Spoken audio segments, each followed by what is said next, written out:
Christianity in the West has gone from the center of civilization to the margins.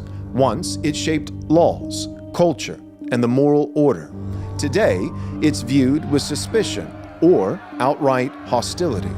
The world we live in is not the same as it once was in the 1950s. In fact, it's not even the same as it was in 2010.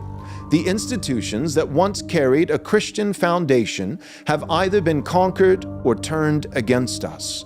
And yet, many evangelicals still cling to the illusion that we can engage the culture on neutral ground, as if we're still in charge, as if the world hasn't already chosen sides. But this is not the first time the church has faced such a crisis.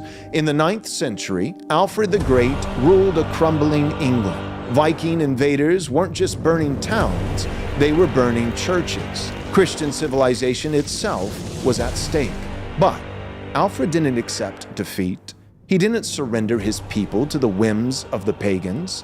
Instead, he built, he fortified, he created Christian strongholds, boroughs, that became centers of resistance and renewal. And because of that, England was not lost. We have entered into negative world, where compromise leads only to decline, and surrender guarantees our destruction. The question is no longer whether we should build strong Christian communities. The question now is whether we will have the courage to do so before it's too late.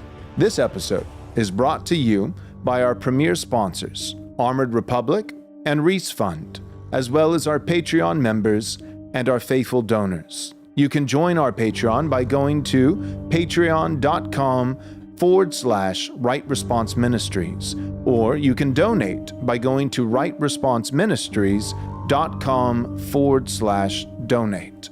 So today we lay out the strategy, what Alfred's borough system teaches us. That is, how Christian civilization has survived and even advanced in hostile times, and the non-negotiable steps that we must take if we are to reclaim ground.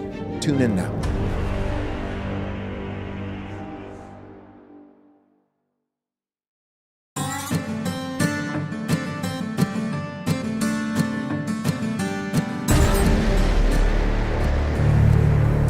All right.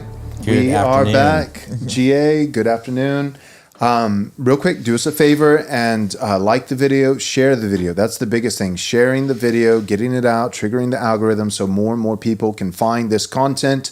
If you are not subscribed, subscribe to our YouTube channel. If you don't follow us on X, then go over to our handle is @RightResponseM. @RightResponseM.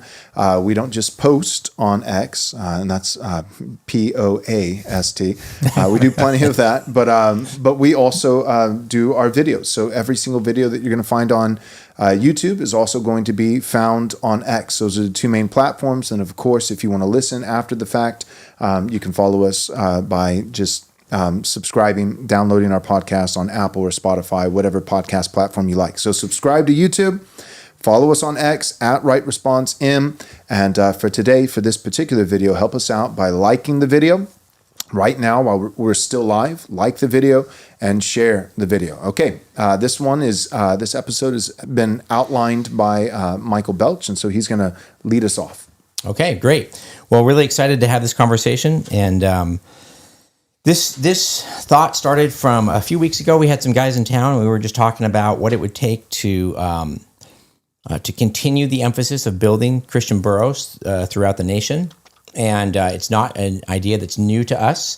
It's an idea that's been talked about in our circles at the New Christendom Conference, and people have written, people have spoken.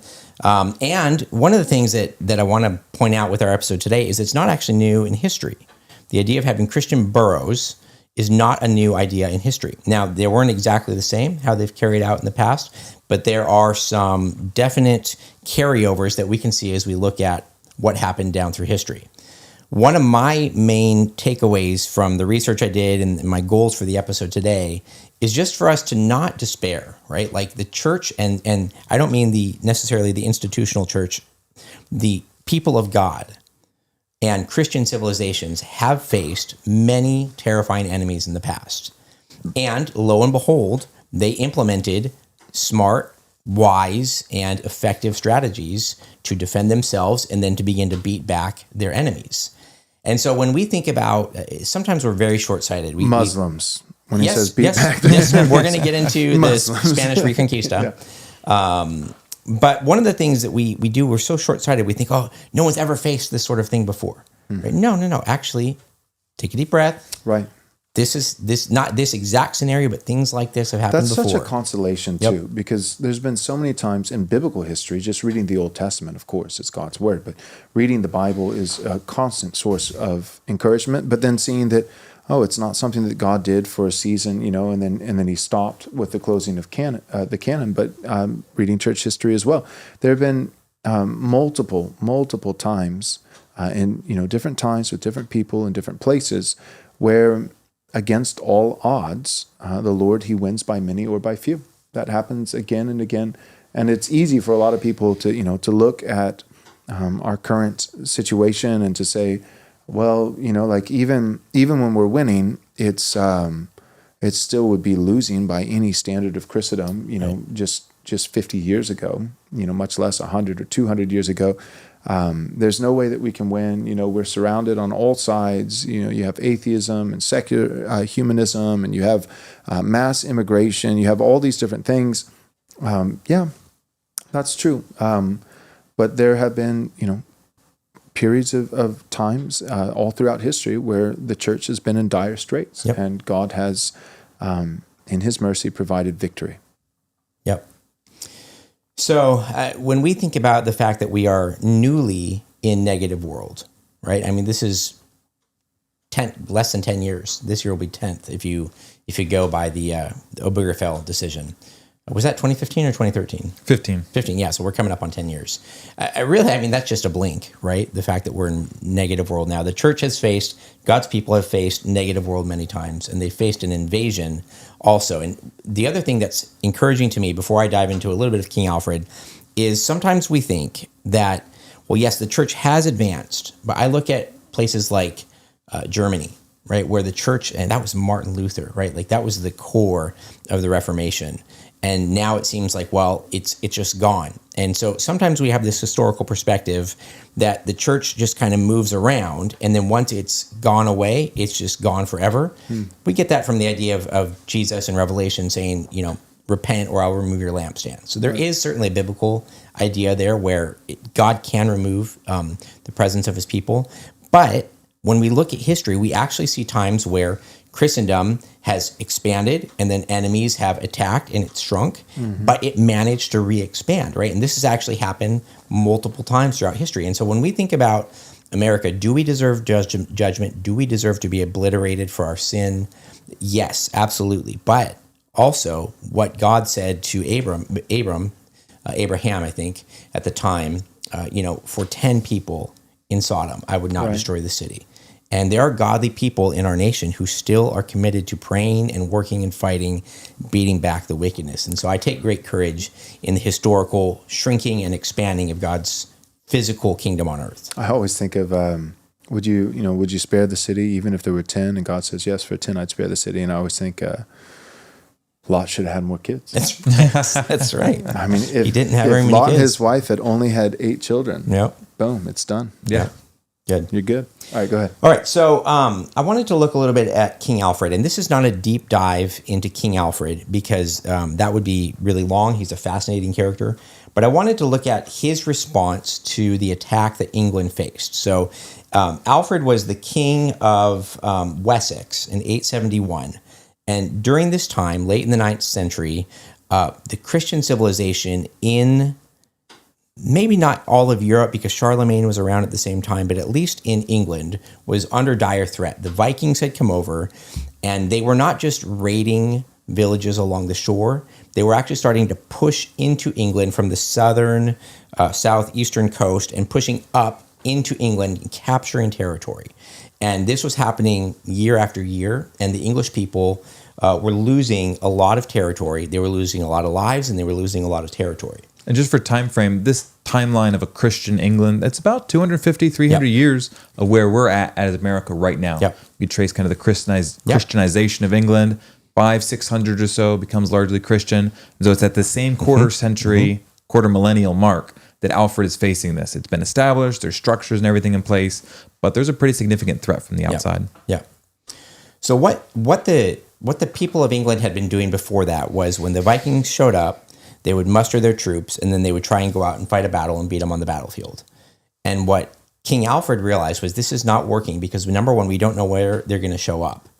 And number two, they are as likely as we are to pick the terrain of the battle. And so what he did was he started building what at the time was called burhs, from which we get boroughs. Burhs. So when I refer to burhs, I'm equating that to our modern idea of Christian boroughs now. And burhs were an interesting idea. They were a fortified city. They were a fortified city, and it wasn't just one or two. He built a network of fortified cities, and the key was they were all no more than a day's ride away from each other. So that if one got attacked, there was a garrison or a contingent of troops in another fortified city that could be there within a day. Now, one of the things that the burhs did that was really interesting, because you think if we're getting attacked by Vikings, they're threatening us militarily. But what he insisted on, in order for a burh to be called a burh, it had to have economic potential, like it had to have production of goods, and it had to have a religious center for worship and even some education. Now, if my people are being raided by Vikings, I'm thinking only military.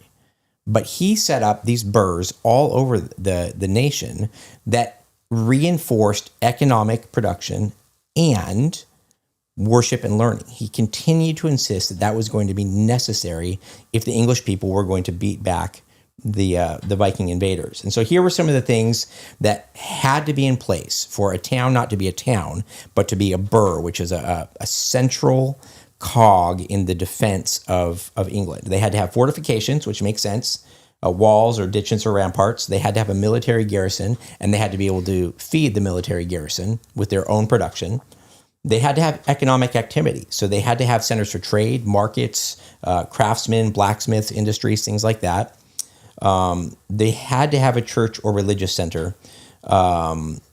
And then the population side, it had to be large enough to support a stable population. It could not just be something that they would only run there for the winter. They had to be able to raise families there. It had to be it had to be able to support multi-generational families. Okay. Two other things, it had to be a strategic location. So either along key roads or near important resources like a quarry or a fishing harbor or something like that. And then last, it had to be connected into the burghl system. It had to be integrated into Alfred's network, which was, like I said before, no more than a day's ride from each other. And so the question is, why was this effective? Why was this so effective? Well, the reason it was so effective was the Vikings were used to raiding isolated villages. And they could come in, they could raid, and then before any help could come, they were gone. They had looted all the stuff, they had taken advantage of all the women, they'd killed everyone they wanted to, and then they were gone. And so if they went to a small village like this, they faced very little resistance, right? So it was effective because the burhs, they were built up all around the nation in order to defend those smaller villages. And this is so important. It made the Vikings have to fight the English on the terms of the English people. In other words, England stopped reacting, right? What would happen is they would hear of a town that was raided by the Vikings and they would run there. Then the Vikings would have sailed around and so then they're running up there, right? Or the Vikings are marching there and then they're trying to get there and fast. The burhs allowed them to stop reacting and to say to the Vikings, look, if you want to conquer us, you are going to have to come where we are ready. And it was incredibly effective. So Nate, could you show that first chart about how Christian burr strategies can be based on external pressure? So this is snap. I know this is not The West chart quality game. chart. That's more lines than I've put on any of my charts. This is not a West quality chart. Okay. I appreciate a good chart game. I think it looks good to me. The black line is the key. That represents pressure, external pressure on the church. Okay. The rest of the lines all represent the things that burhs are supposed to do: provide defense, church influence, some sort of self-sufficiency, things like that. And so what I want you to see is that as the black line of external pressure has changed over time in the history of the church.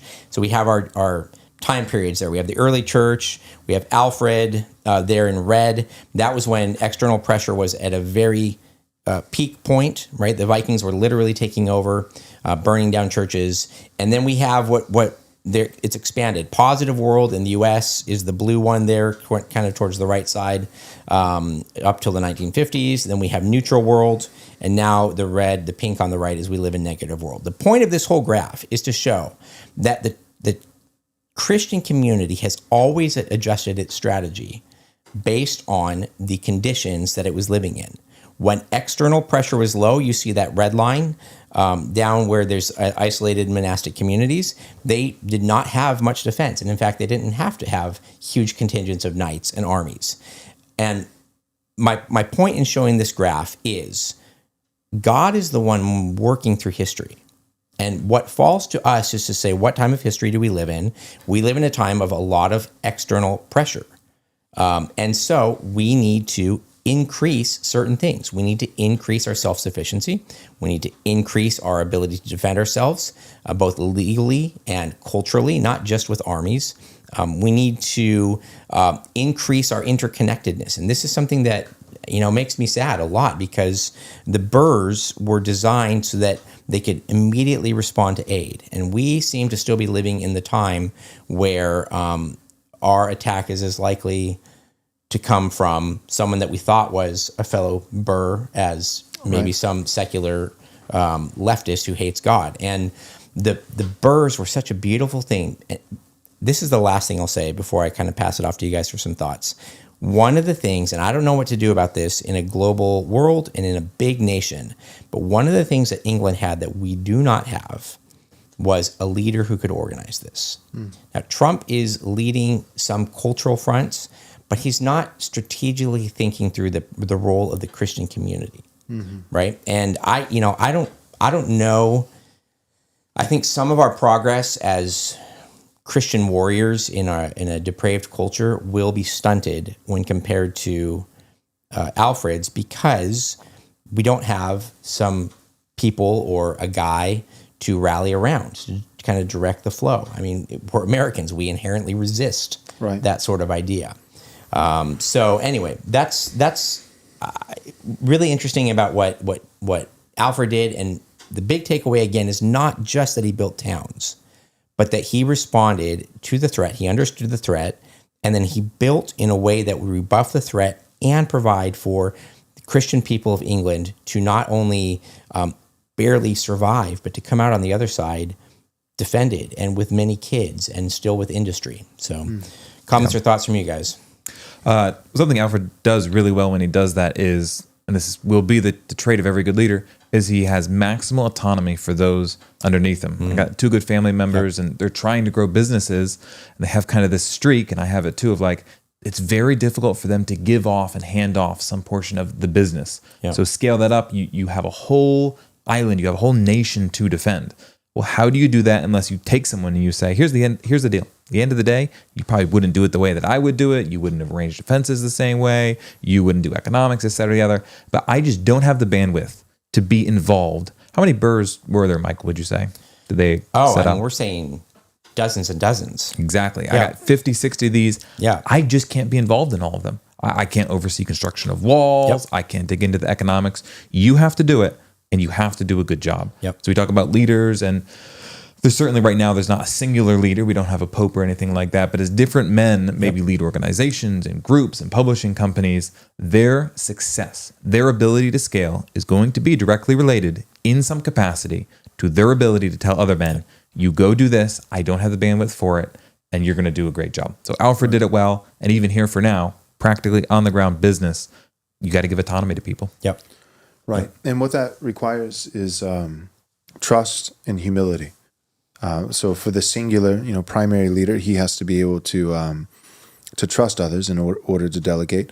but also you have to have guys who are high caliber men that could do, right? They're gifted and skilled enough that they could actually be reasonably successful doing their own thing.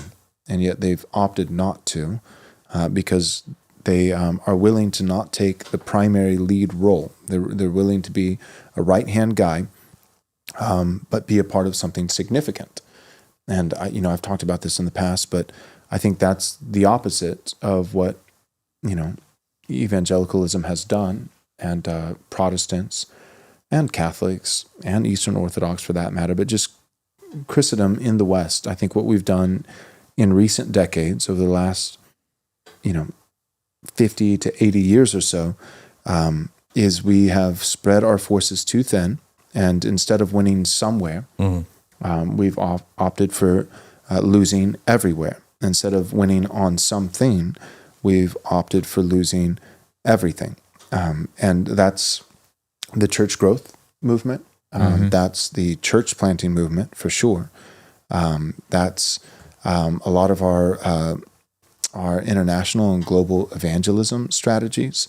At every level, we determined that we had a certain level of opulence and success. And I think we got lackadaisical, and we took that for granted. And we said, we've arrived. Nothing, look at this great Babylon, which I have built. Look at this great kingdom that I've built with my own hands. And we got overly confident and thought, we're doing fine. And so we can afford to divide our resources, our efforts, our team, and our focus. America's doing fine, so we'll do a lot of work in Uganda. America's doing fine, so we'll, to take it to a local level. This church is doing great, and so we're going to take, half of our elder and deacon team, and we're going to send them out to be missionaries or to be church planters. And that, I'm not saying that that's always wrong, but there are certain principles that are timeless, and there are certain principles that are timely. And I think a lot of what we're missing as of late in our moment is the timely principles. I say it all the time, but it's it bears saying once more. The sons of Issachar, they knew the times. There are timeless principles that we find in the Word of God that apply in season and out of season, right? That just like certain virtues that we should embody regardless of what culture you're living in or what time period you're living in or what's going on, in the newspaper headlines. It doesn't matter. The economy's good, pursue this virtue. Economy's bad, pursue this virtue. This political issue is going on, pursue this virtue. So there are some things that really are timeless, but there are other things that really do fall into the category of strategy, timely strategies. And I think that one of the, since we're of the Reformed tradition, I think, we can speak to our own tribe. One of the big mistakes that I think we made was, I think we developed an unhealthy, over-the-top aversion towards pragmatism. Yeah. Like really, I feel like the average Reformed guy, now most of our followers at this point have probably wised up to that, whether they could express it and put it into words or not. They've wised up to what I'm about to espouse. And so they're not particularly bothered by subject matter like what we're covering today. And they see Michael's chart and they're like, yeah, let's go. But even just a few years ago, 5 years ago, if you were in any Reformed tribe whatsoever, Presbyterian, Reformed Baptist, and you talk about practical strategies in the culture, you immediately that would be frowned upon. And I think it was an overreaction and a conflation of categories. Here we go again, talking about categories, but they're so vitally important. So when you think of the Lord's Day, right? Like a lot of people over the last, I would say 10 years or so, kind of, with the new Reformed resurgence in the last 20 years, a bunch of people, overnight by the thousands becoming Calvinist, at least in terms of soteriology, their view of salvation. And everybody all of a sudden is, listening to John Piper sermons, and then they get into R.C. Sproul and Martin Lloyd-Jones or whatever. And they're going down that theological path, right? That happened over the last 20, 30 years. Well, a lot of it, adopted Reformed soteriology, but not Reformed practices, especially when it comes to Lord's Day worship. And then over the last 10 years or so, 10, 15 years, people had, I think, a generally correct instinct in realizing, what, we don't just need to be 5-point Calvinists in terms of God's sovereignty over salvation, but we can't have Reformed soteriology but still be using smoke machines and laser lights on Sunday, and TED Talk sermons, and the garage band worship. There was kind of a natural aversion as our generation that all became Calvinists in their teenage years and early 20s, started getting a little older, and then there started to be some kind of pushback towards the Driscolls of the world, which I'm not a Driscoll hater, but just I'm thinking of that time and Mars Hill, and it's kind of it's Calvinism, but dressed up with very modern laser light, garage band kind of set designs on the stage and all that kind of stuff, and Jesus is my homeboy hoodie, or whatever, and so 20-year-olds, when I was in my 20s, I liked listening to Driscoll as many other people at that time did. But then you start to grow up, and my point is, over the last 20, 30 years, Reformed resurgence with soteriology. Over the last 10 to 15 years, a Reformed resurgence in terms of confessional Reformed theology. And a lot of that dealing with the regulative principle of worship. What should the Lord's Day look like? How should we worship? And so that's where all of a sudden you got into guys saying, okay, we want to embrace Sabbatarianism. We want to practice the Lord's Supper weekly. We want to use wine and not Welch's grape juice. We want to worship the Lord in spirit, but also in truth, according to what he's prescribed. Spiritual songs and hymns and psalms. There was an increase in psalm singing and more traditional hymns, and less of a rock band type of style, family integrated worship, the kids staying with the adults and instead of sending them off to another room for childcare. All these things started kind of emerging in the Reformed world. So it wasn't just Reformed soteriology again over the last 20, 30 years, but over the last 10, 15 years, it was Reformed worship, the regular principle of worship. And in that, one of the big things that was pushed back against was pragmatism, and saying, it is not permitted to us. This isn't a blank page for your own creative freedom and license. These are things that God has explicitly told us in his word. The pastor or the deacons or the congregation, for that matter, do not have the luxury. God has not afforded in his word the luxury to us to be creative and strategic in the design of our Lord's Day worship service in order to try to attract people, namely the lost. But rather, church is first and foremost, it's for God to bless and honor him. Second, for the sheep, for God's people, that we would be nourished and fed. And lastly, for the unbeliever as an evangelistic context. But we can't reverse it and put it on its head to where we're thinking of what does God want in our worship last. And we're thinking about what do unbelievers want and doing church surveys, like Willow Creek did, with Bill Hybels or Rick Warren. And what would the pagan who hates God, how would he like us to worship? And then we'll gear things around it. So I think, again, to sum it up, the last 20, 30 years, Reformed resurgence with soteriology, salvation. How does God save? And sermons became more reformed and exegetical and those kinds of things. And the sovereignty of God became central in many ways in the preaching. But the order of service was not liturgical. It was very modern. Not our theology so much, but our methodology was very pragmatic and seeker-sensitive. That's what it was. It was seeker-sensitive Calvinistic churches, like Mars Hill. And then over the last, that's 20, 30 years, the last 10, 15 years, then we decided, let's really embrace the Reformed tradition a little deeper, not just in preaching the sovereignty of God, but even how, not just what we embody when we do church, but how we do church.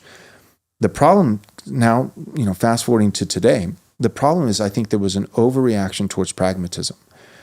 Being against mere humanistic pragmatism when it comes to how we worship on the Lord's Day is right and good, a good instinct, because God actually prescribes clearly how to worship him when the church gathers together on the first day of the week, the day that Christ Jesus rose from the dead. And so that aversion towards that particular kind of pragmatism in worship, Lord's Day worship, was a good instinct. The problem is that Reformed guys, a lot of us, we became averse to all forms of pragmatism, all of it.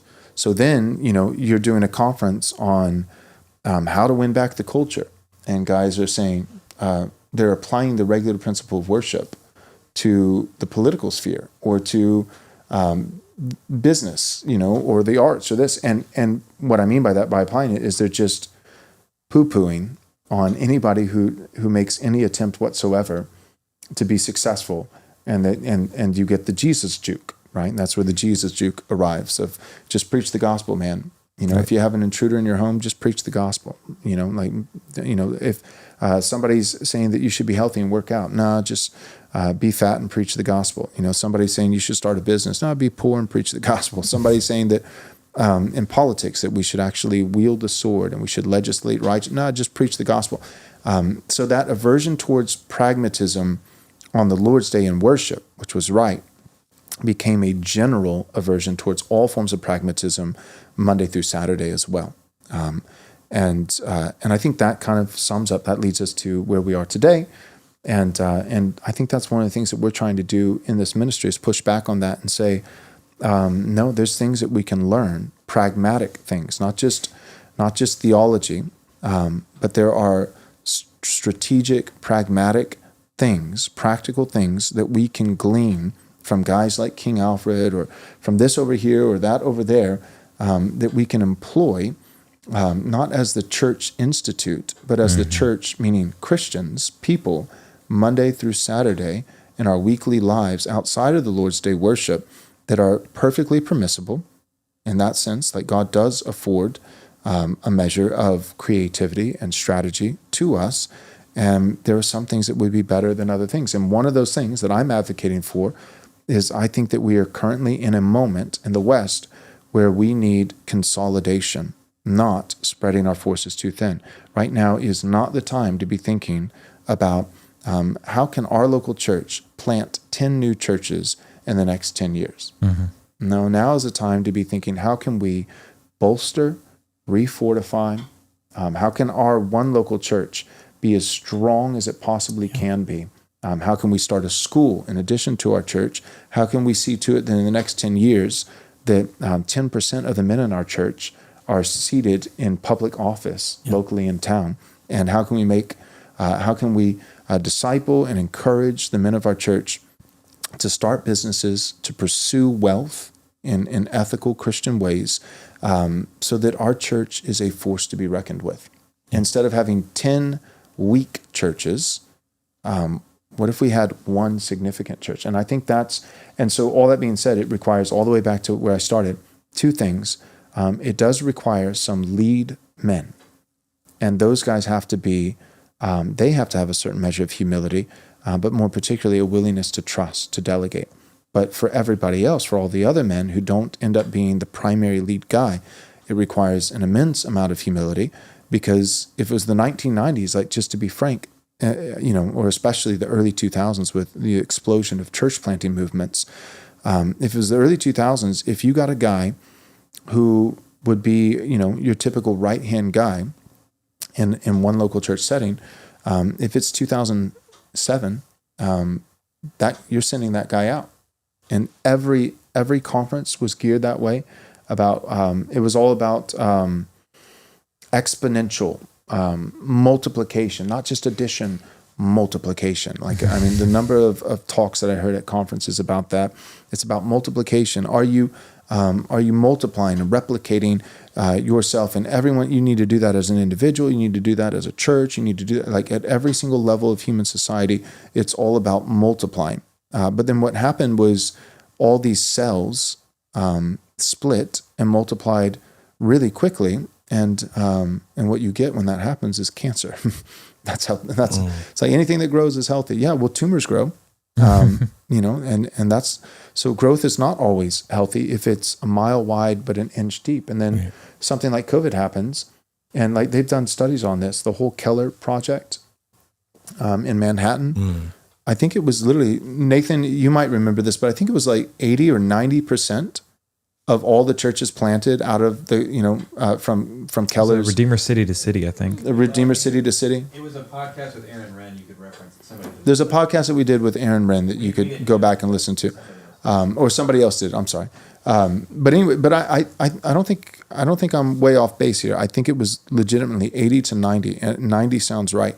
But like 90% of the churches planted over this multiple year time period through city to city impact, one of the big ministry, urban church planting ministry that Keller did, was all wiped out in a year in 2020 with COVID. None of them had the fortitude. None of them had the spine. None of them had virtue. None of them had courage. And at the practical level, aside from the moral level, none of them had the resources to be able to weather that kind of storm with those kinds of challenges.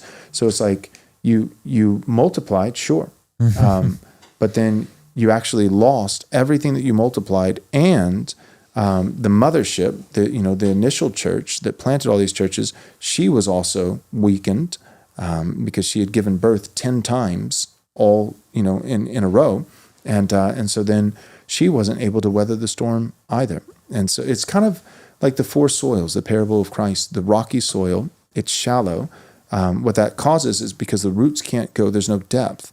The roots can't go down, so the stem springs up. But it springs up so quickly without the stability and without the rootedness, so that when the sun comes out, right, the thorns that choke a different plant, that represents the cares of this life. But the sun, in this context, it represents suffering and challenge, difficulty. So then the sun comes out, and the plant quickly withers and dies. And I think the church planting movement was, in many ways, there was good that came out of it, but in many ways, overall, it was a shallow, rocky soil that gave quick growth to lots of churches, to where it's like, oh my goodness, the whole garden. Lots of elementary schools. Mm-hmm. Yeah.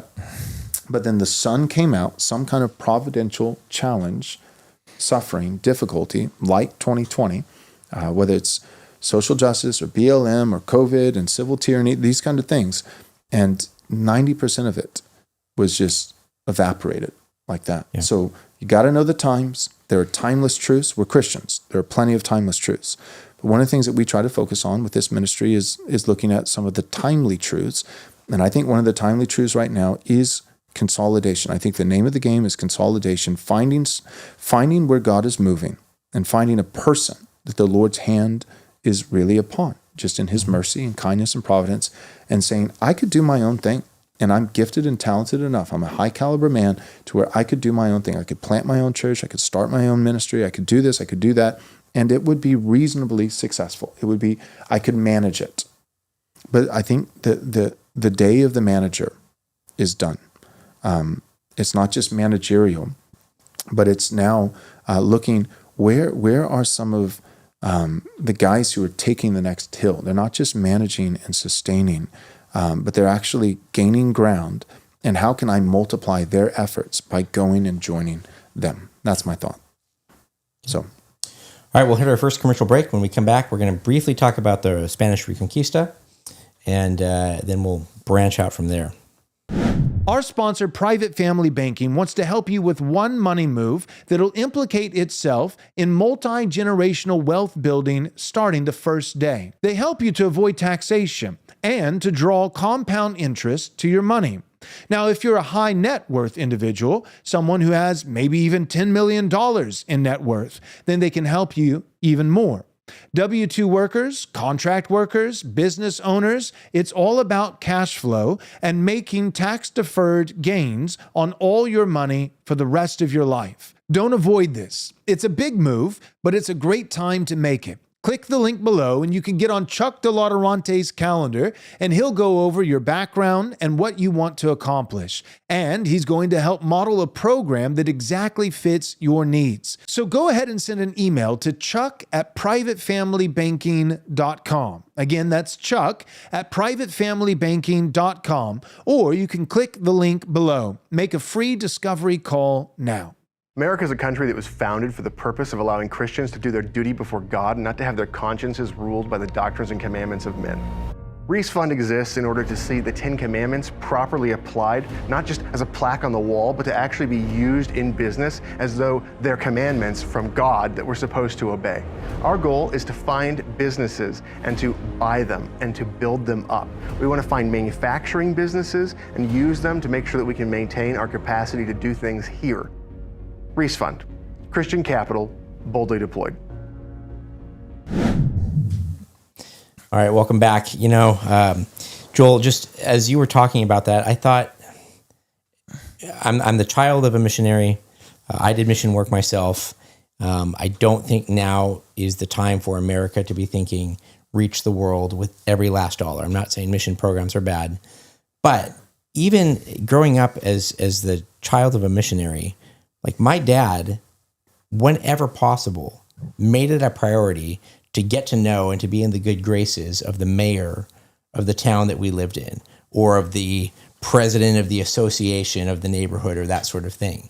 And like, why? Because one time when we needed special approval to use a park for an event we were doing that most people didn't get, we got, because my dad had a relationship with him. Mm-hmm. I just like, even the things that we instinctively do when we think, well, we're in another country, like get to know the political power and be in their good graces, like has just faded so far from the kind of the perspective or the thinking of the modern Christian leader. Like, why would I need to know the mayor? Right. Like, or why would we need to have any sort of political clout? I don't know. So part of what's so weird about where we are now is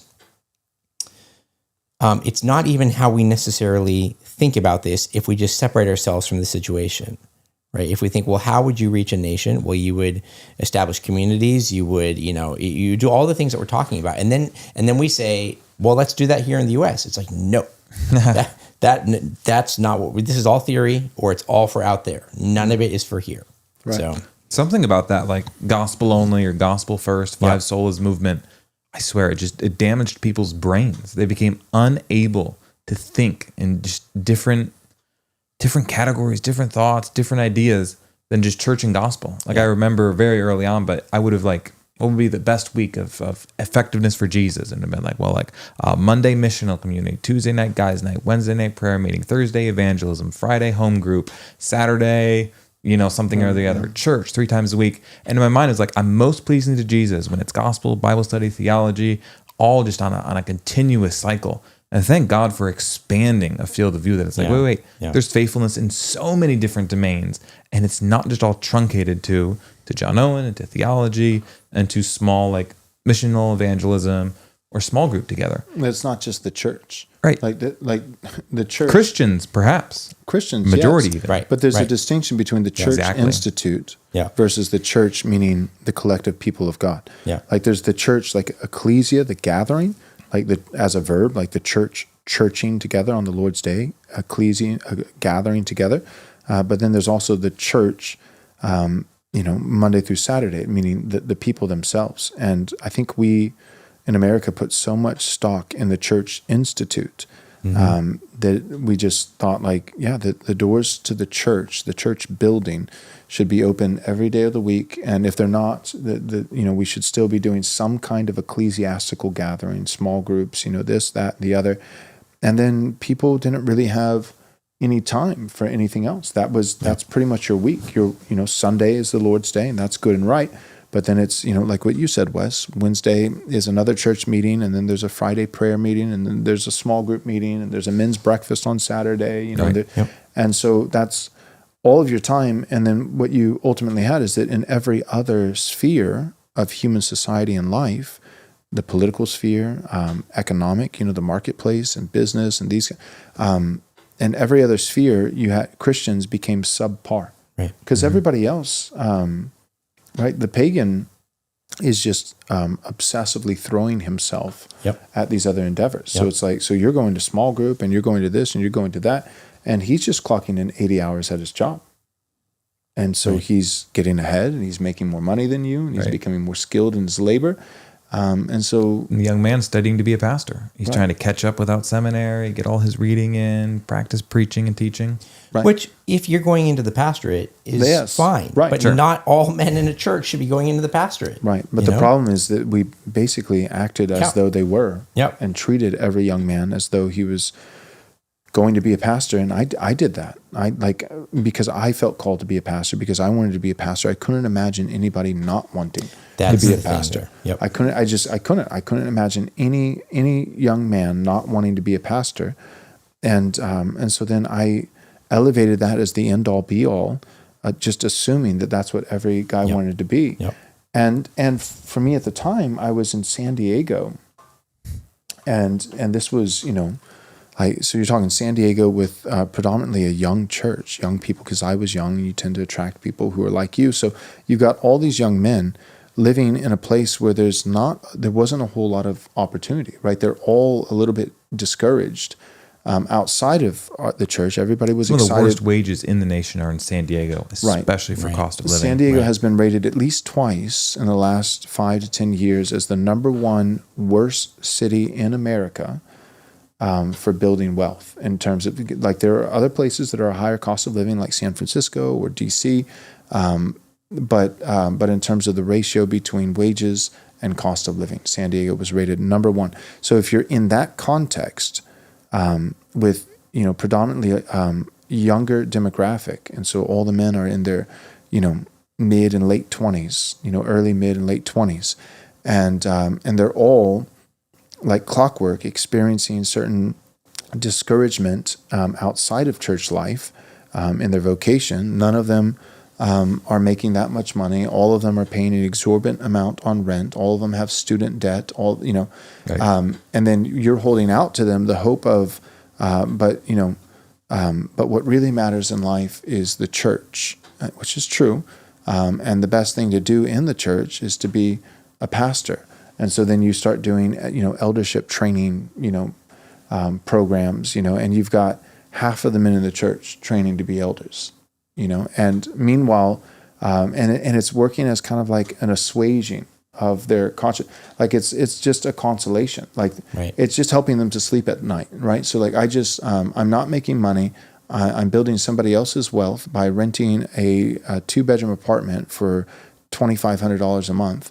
I have student loan debt, but I'm training to be a pastor. Whereas like what really needed to happen is, they all needed to leave, get out of San Diego, go move to some place that has jobs and a lower cost of living, and be successful. Like obviously be a Christian, so find a good biblical church, attend that church on the Lord's Day, be a member in good standing. But Monday through Saturday, you don't need to go to 3 different eldership training classes. Not that we ever did that many, but instead what you should be doing is you should be working. You're in your 20s, you should be working 50, 60 hours a week. Mm-hmm. Right. You should, and be the very best in your vocation, so that later in life, when you're in your 40s and 50s, you're the guy who has accrued capital, not just financially, but you have your Rolodex, your metaphorical, proverbial Rolodex of networks and relationships and all these kinds of things. You're the guy who would stand the best chance of winning city council, or you have power. You have power. Joel, I want to interrupt you real quick there, because I just want to speak directly to any young men who are listening. I wish I had been given that advice when I was 18, 19, 20. I worked hard, but I had no idea what working strategically meant. Right? Like whatever I did, I would work hard at. I would work as hard or harder than anybody else. But that idea of like, why are you doing this? Like if you're a young man, heed what Joel just said. Yeah.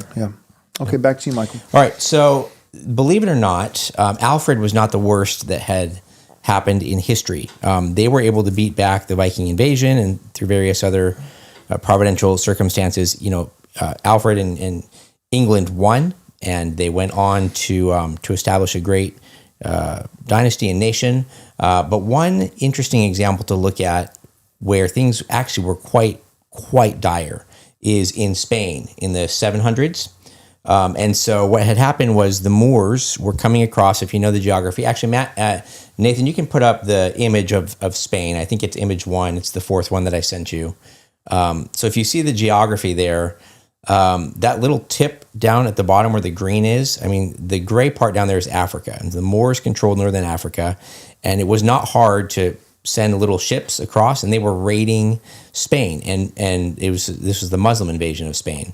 And by the by the 900s, most of all of that had been totally taken over. So if you look at the image, by 914, all that Christian Spain owned of the Iberian Peninsula was that bright yellow spot in the very north, right? And so the Muslim invaders had made great inroads. They'd basically taken over the entire peninsula, which now is 2 countries, Spain and Portugal. But this was a time that Christian leaders, and it took a long time. It took like 800 years to beat this back. God willing, we're not going to be in struggle that long here in the United States. But this is a sobering perspective because the Muslim Moors took control of that country and had it for a really long time. There's a couple interesting things though, and this is the point. Spanish Christians may have lost the majority of control to Islamic invaders, but they did not disappear. What they did was they fortified. They rebuilt Christian civilization locally, and they slowly overtook and retook territory over the centuries. And one of the things that I think we all know intuitively, but when we talk about Christian boroughs and capturing back the nation, one of the things that is happening organically, but that we need to, and let's do it intentionally, is the Christians in Spain, they had to zealously guard their cultural and religious identity and heritage. Because as the Moors were pushing north and north and north, those who remained Christian and were moving north and were left in the north, it would have been fairly easy for them to just say, look, it would be easier if we just became Moors. We started speaking their language. We started worshiping like they do. And one of the things when we think about boroughs, several people, as they've talked about boroughs, they've actually talked about, well, there's a time for fortresses, and then there's a time for boroughs. And in Spain, they had to have fortresses. And they had to zealously protect. And my point here would be Christians need to be okay zealously defending their heritage and their culture and preserving it and passing it on to their children. Like, our children should know patriotic songs. Our children should know patriotic stories. Our children should value our heritage. And we need to, until that's the milieu that we're all swimming in, we need to almost overcompensate, because they're being told now at every turn that that heritage is evil, wrong, or it's just being erased and washed away. Monuments are getting destroyed. Like, go out of your way. We took our kids to a Civil War battle a couple years ago, and my goodness, they still talk about it, right? Like, it was fantastic. It was at Vicksburg, which has a really great, if you're ever in the area, you drive in your car and you pull up and you observe the battlefield, and then they have you tune your radio station, and they have a fantastically well-produced kind of narrator and reenactment explaining what happened at the time. Really good. But my point is, before they were able to beat back the Moors, and it took hundreds of years, those who remained had to fortify themselves, they had to cleave to each other, and they had to really preserve their heritage, their religion, and their culture. And to some degree, we're not there yet, but if Trump hadn't been elected, we definitely would have been, right? Mm-hmm. But our culture matters, and we have to preserve it. Before we move on, I want to just hit chart 3, Nate. So this is taking King Alfred's principles and making a modern spin on them, because what I'd like to spend the rest of the episode actually talking about is, okay, what does this mean for Christians around America who are thinking in this way? So King Alfred had the priority of a borough had to be self-sufficient. Okay. Now, Joel, last week, and you've been saying for a little while now, this might not mean we're homesteading anymore, right? But it does mean, at least what it says at the end there, we do have to take over existing systems and turn them to good. Like we can't continue to just, even as a nation, we can't continue to have 70% of our antibiotics made in China. Right. That is just folly. And locally, we have to, boroughs are eventually, whether taking over or building their own sort of systems, they have to be self-sufficient. We have to own. Like we absolutely have to own. And Timon Klein and another guy, I forget who it was, had a really great article in American Reformer, and they had a whole section on ownership, and it was so good. You guys should go check that out. But we have to acquire land, businesses. This is not new. Defense and security, developing legal, economic, and physical defenses against external pressures and disruptions. And part of what is been so great about Trump being in office is that he has engaged with the kind of political tools that have been available to conservatives the whole time. And he just said, "Oh, look what I found in the back cellar in a dusty box. I found we can sue, or we can countersue, or we can just do things." And so defense, church and worship, that's pretty self-explanatory. Education and formation has been talked about. It needs to happen. Economic networks, though, and this is where I don't know if I agree with this analysis anymore, building parallel Christian economies through businesses, but people need to be connected with other people in their field. And if you're the only person at your church who is into IT, or if you're the only man at your church who's into, you're trying to figure out how do I practice law as a Christian, you've got to find some other Christians that you can network with to bring a good perspective to you. And then last, political and legal strategy. We got to have political power. Yeah. And with so many of those, one of the key terms that Christians have to embody is discrimination. Yeah. Like Christians should unapologetically, fiercely discriminate against non-Christians. So like the parallel Christian economy, like I get it and I appreciate that, but it doesn't actually have to be parallel. We don't have to just build a Christian economy next to, the secular economy. You can also just win. Mm-hmm. You can just win. You can just in-group preference. Yeah, in-group preference. So it's like you start a business, you have unbelievers that are patrons of that business, but you hire Christians. And people who are not Christians, you don't hire them. You prefer your people. And you do so not with animus towards those who are not your people, but you also don't do it with guilt. Okay, but I really should probably, this guy's down on his luck or whatever, and like, yeah, sure, he's a pagan, it doesn't share any of the virtues that I have and all this but I should probably just, we already have, 20 employees and 19 of them are Christians, and so like we should hire a guy who's not, or no, just don't. Like one other thing I was reading just yesterday, working through the Old Testament again, and I was it just stood out to me how many times Israel's armies, they would secure a victory in some kind of battle, but then if there was a righteous king, immediately they would follow it up by running down the enemy. They would pursue, so they wouldn't just win the battle, but the enemy would then begin to flee. But they wouldn't allow them to flee and regroup and fortify and then come back against them. It's basically the reverse of everything you just showed with that chart with Spain. The Christians, they would have to retreat, but eventually they would fortify, they would rebuild, and then eventually advance. There was the most peace and prosperity in Israel in the Old Testament when they wouldn't just win a battle, but they would run down the enemy. So they would secure a victory, and the enemy would then retreat and flee, but they would run them down. They would actually enshrine the victory and not give the enemies of God the opportunity. Christians in America are just, we're soft. We're too nice. It's this misguided, over-realized sense of altruism.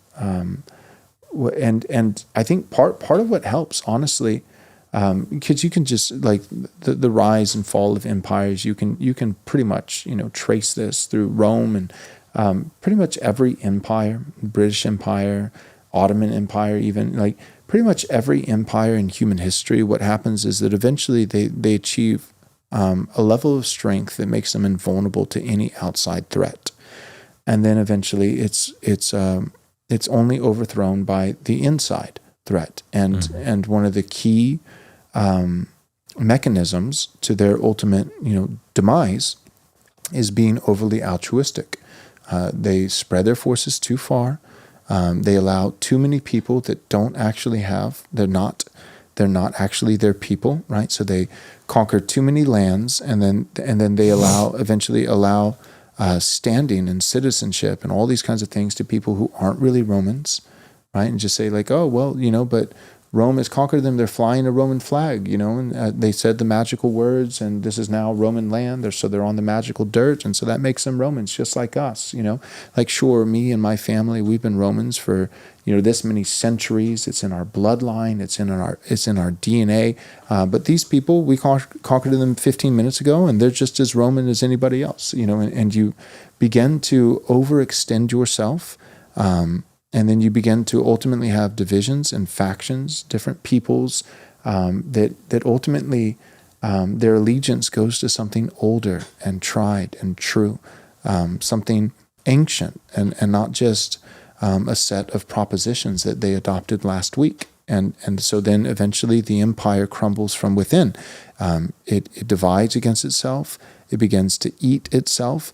And a lot of it because of not necessarily, you would think it was because of greed or being overly ambitious or in some sense being too tyrannical, that they just had to conquer everyone. No, it's actually not that. It's actually too much charity, too much altruism, because it's not like, oh, well, we have to seize those lands over there because they have this certain type of resource that we don't have. Early on, there may be some of that. But eventually it becomes, no, we're actually self-sufficient, and not just to survive, but to thrive. We have every resource we could possibly imagine. We've conquered everything. Extending the empire at this point in the game is not to accrue more resources. It's not that we need to. It's literally a blessing to those that we would go and conquer, because they live in abject poverty. They don't have virtue. They have a demonic religion, and so we're going to go and civilize, this people and that people and this people and that people. But you do it too quickly, not giving time for people to really truly assimilate.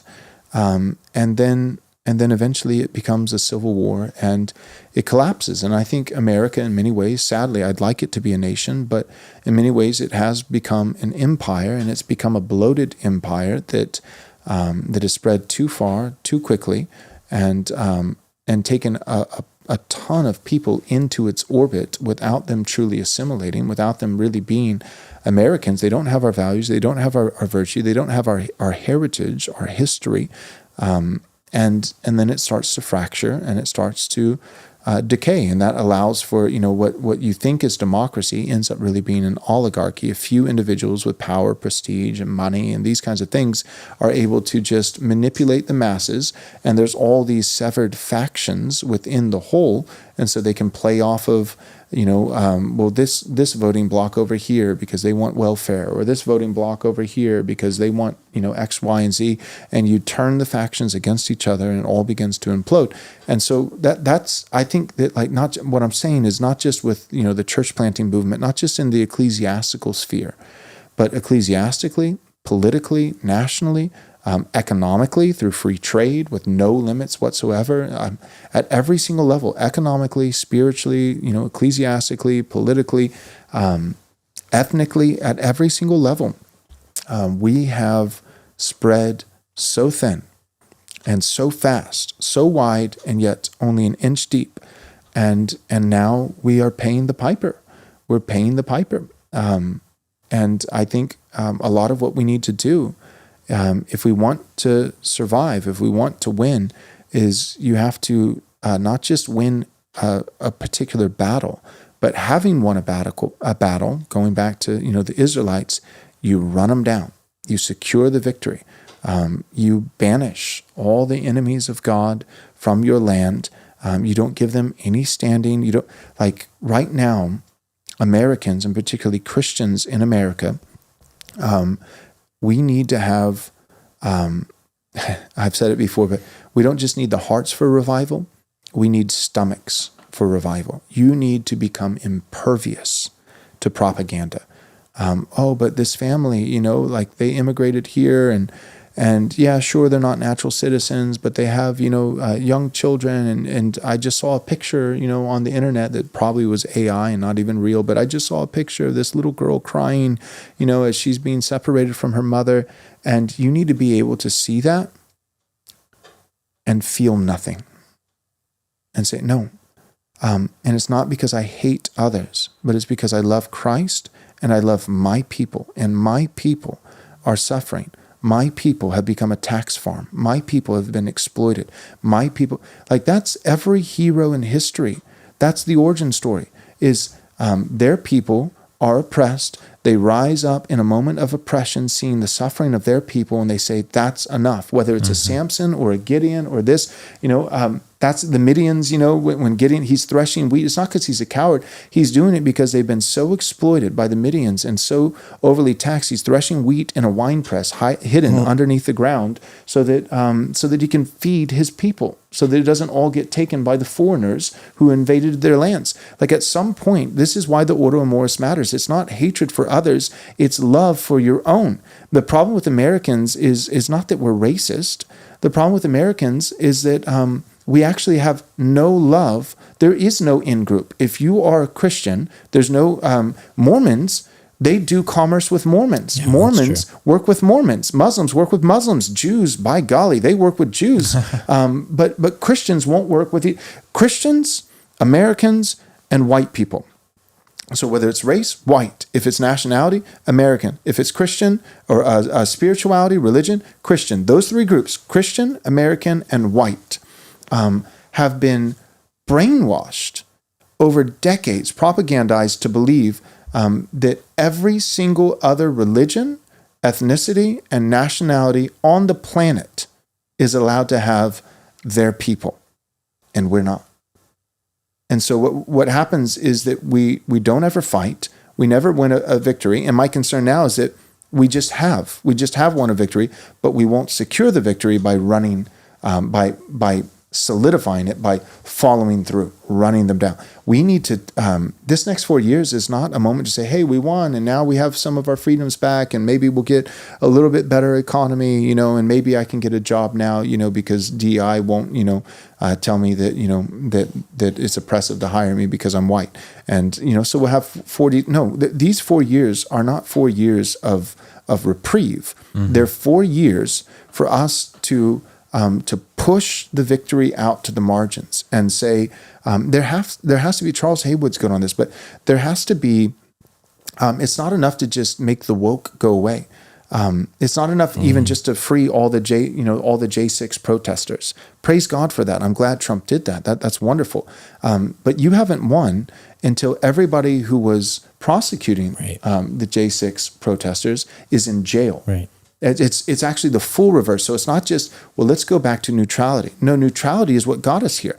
So it's not just, hey, you know what? No more oppressing, people who peacefully were invited by guards into the Capitol building and have been, without trial, rotting in jail for 4 years. It's not just that you release them. No, you have to reward friends and punish enemies. It's not enough just to release the good guys. You then have to absolutely terrorize.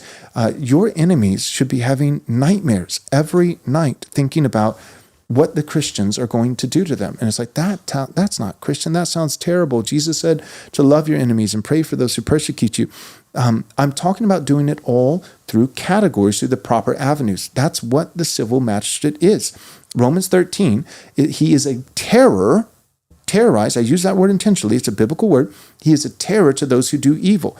The Christian prince, Christians should be in government, and those Christians who pursue political office and attain it by the grace of God should absolutely be a terror to anybody who is a threat to Christians here in America. So anybody who took 70-something-year-old women with cancer and put them in jail for 2 years for praying outside of an abortion clinic, that person should not be able to sleep at night.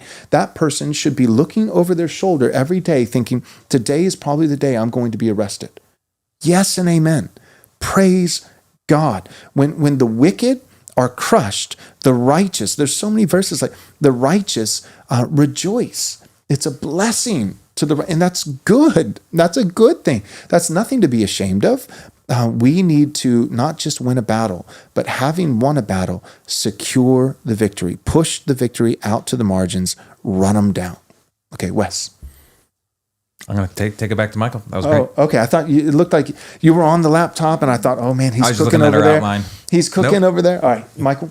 Well, we want to get into a couple of practicals for sure. I've even seen a couple comments like, is this theory? Is this hypothetical? How does it look in real life? Because that really is where the day-to-day decisions that you make for yourself and your family, your church, your business really come into play. So we want to come back from our second commercial break and talk about some of the practicals, and then there have been some good questions too. We want to take some questions when we come back as well. So we'll go to our second commercial break now. All right, the clock is running out. You need to go and register now for our Christ is King, How to Defeat Trash World Conference. It's happening the year of our Lord 2025, April 3rd, 4th, and 5th. That's a Thursday, Friday, and Saturday. And by God's grace, we're able to provide for you an all-star lineup. We've got Steve Dace, Calvin Robinson, Orrin McIntyre, Dr. Stephen Wolfe, Eric Kahn, David Reese, Andrew Isker, John Harris, A.D. Robles, Dan Burkholder, Dusty Devers, Ben Garrett, CJ Engel, and yours truly, Pastor Joel Webben. Come on out, join us April 3rd, 4th, and 5th, 2025, Thursday through a Saturday. Go to rightresponseconference.com to register today. Again, that's rightresponseconference.com. Listen, guys, you probably listen to Right Response Ministries because you take the dominion mandate offered to us in Scripture seriously. Well, unsurprisingly, so does Dominion Wealth Strategist. As the only distinctly reformed financial consulting firm, they help Calvinistic, covenantal, and confessional Christians to steward their resources faithfully in a way that actually aligns with God's Word. Dominion Wealth leverages all corners of the financial service industry as independent brokerage agents, matching you with suitable products and services from dozens of top industry providers. Their mission is to equip believers to secure their family's future and build a legacy that glorifies God by building holistic financial strategies that include budgeting, insurance, debt management, retirement planning, estate planning, and more. In order to make wealth Christian again with a portfolio that might even put King Solomon to shame, go and take dominion over your finances today by visiting www.reformed.money and book an introductory overview right now. All of Christ for all of life and all of finance for Christendom. All right, welcome back. Well, we definitely want to get into a couple of practical questions and what does this mean? And admittedly, this is a little bit difficult because situations are different. But one of the things that it definitely does mean is thinking about building a borough, thinking about attaining cultural dominance as Christians. That needs to be part of the way that you approach your priorities and your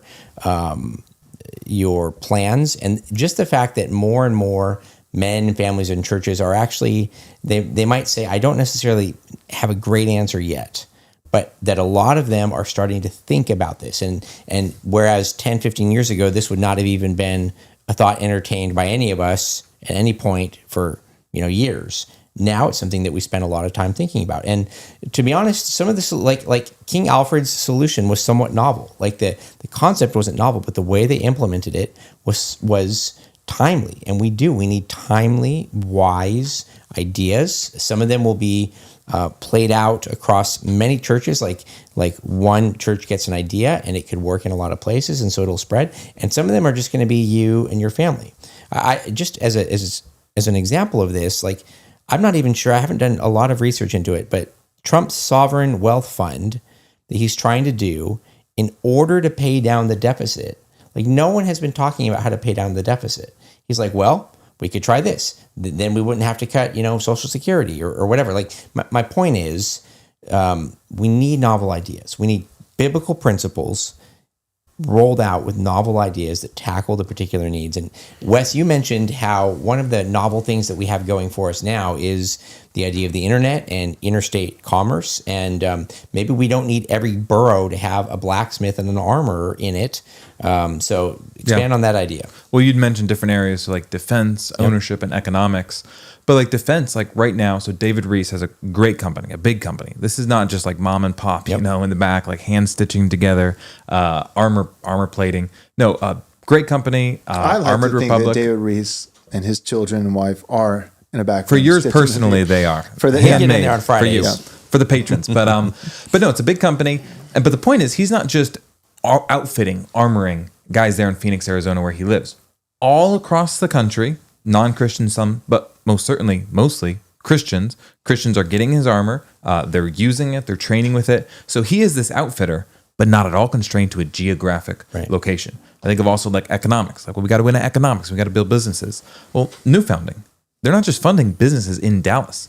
They're funding businesses all across America. Right. Some things have to be local. You have to touch grass. You have to see people face to face. So don't think every single category. I have my group chat. That's my kind of like whatever. Just the I own internet. Property in the metaverse. Some things you have to physically own. Then supplemented What are those with what little you're importing. NFTs or whatever, NTFs? Yep. I got my rare painting. I got my collectible. It's worth money. Some things have to be in person, but you are behind the curve if you think, and I've got to do all of this in person, all of my funding, all of my resources, all of my armor, all my protection, all my legal aid. I got to try to grow them up in-house. No, you don't. You have to form informal networks, friendships, networking, all of these things, and that is how you actually get things done. Well said. So let's take, this question came up in that group that we had a couple weeks ago. Let's take a guy who is in a good church, maybe not a church that's thinking boroughs though. What should a young man with young kids, working a job that supports his family, but maybe not making a lot of extra money? Let's try and give some practical. What should Christians be doing right now? And I'm even rethinking a little bit. My oldest son is the plan. He graduates this year. The plan is for him to go get a technical degree in aircraft aviation mechanics, and so he would be able to be an aircraft mechanic. Now I'm thinking, well, that'll support a wife and a kid, but is that going to build any sort of empire? Most likely not. Okay, so I mean, what are the things that we should be thinking about as far as building? And not everybody can build. I think one of the principles that we've been talking about is you need to attach yourself to someone who is building. Mm-hmm. And people who are building, they can't do everything on their own. They need help. They need people who will realize the mission. They will willingly and gladly work, obviously be getting paid for it. But we live, to your point, Wes, we live in a time where we can be very isolated and still be connecting on some levels, economic or production or things like that. But also, how important is it? I don't want to go down to the move place. Again, we've talked about that a lot on this show. But how important is it to be what size of, here's the question. What size of united men or families trying to build a borough would you think is a bare minimum, too small, cut your losses, go find somewhere else, join two together? I mean, what are some practical thoughts you guys have on this? I'll give a practical example. There's about 3 or 4 families at church. So there's 5 of us total in a group chat. None of you are in it for the record, so it's not this little right response click. But I got about 4 or 5 families, and we just get along really well. And that's really who we're really close with. Mm-hmm. So especially the guys. These are the guys I work out with. We, go to sports games and stuff, hang out in the back porch. So that's about the size that it is. Our families will get together. If it's some type of bigger event, sometimes 2 or 3 families do one thing or another. And that's about the size we can maintain it. I can't be great friends with 10 families and constantly host them and they host us and everything like that. And if it was just one family, that would be all you do. Like, well, I go to their house this week, they come to my house. So at about 2 to 3 families. And let's say maybe you're not married or maybe you don't have families that you click with like that. Could it be 2 to 3 men? And let me say this about men. Men are very much so like, if you challenge them and say, come do this. Come, like a lot of these guys that I got together with, we started doing jujitsu together. So that's why we're good friends. As we said, guys, I want to take this up. I want to try it. Some of us had done it before. Some of us hadn't, but they were down for it. They weren't signing up for a lifetime. Like, absolutely, for the rest of my life, I'm going to commit to this hobby, commit to this thing.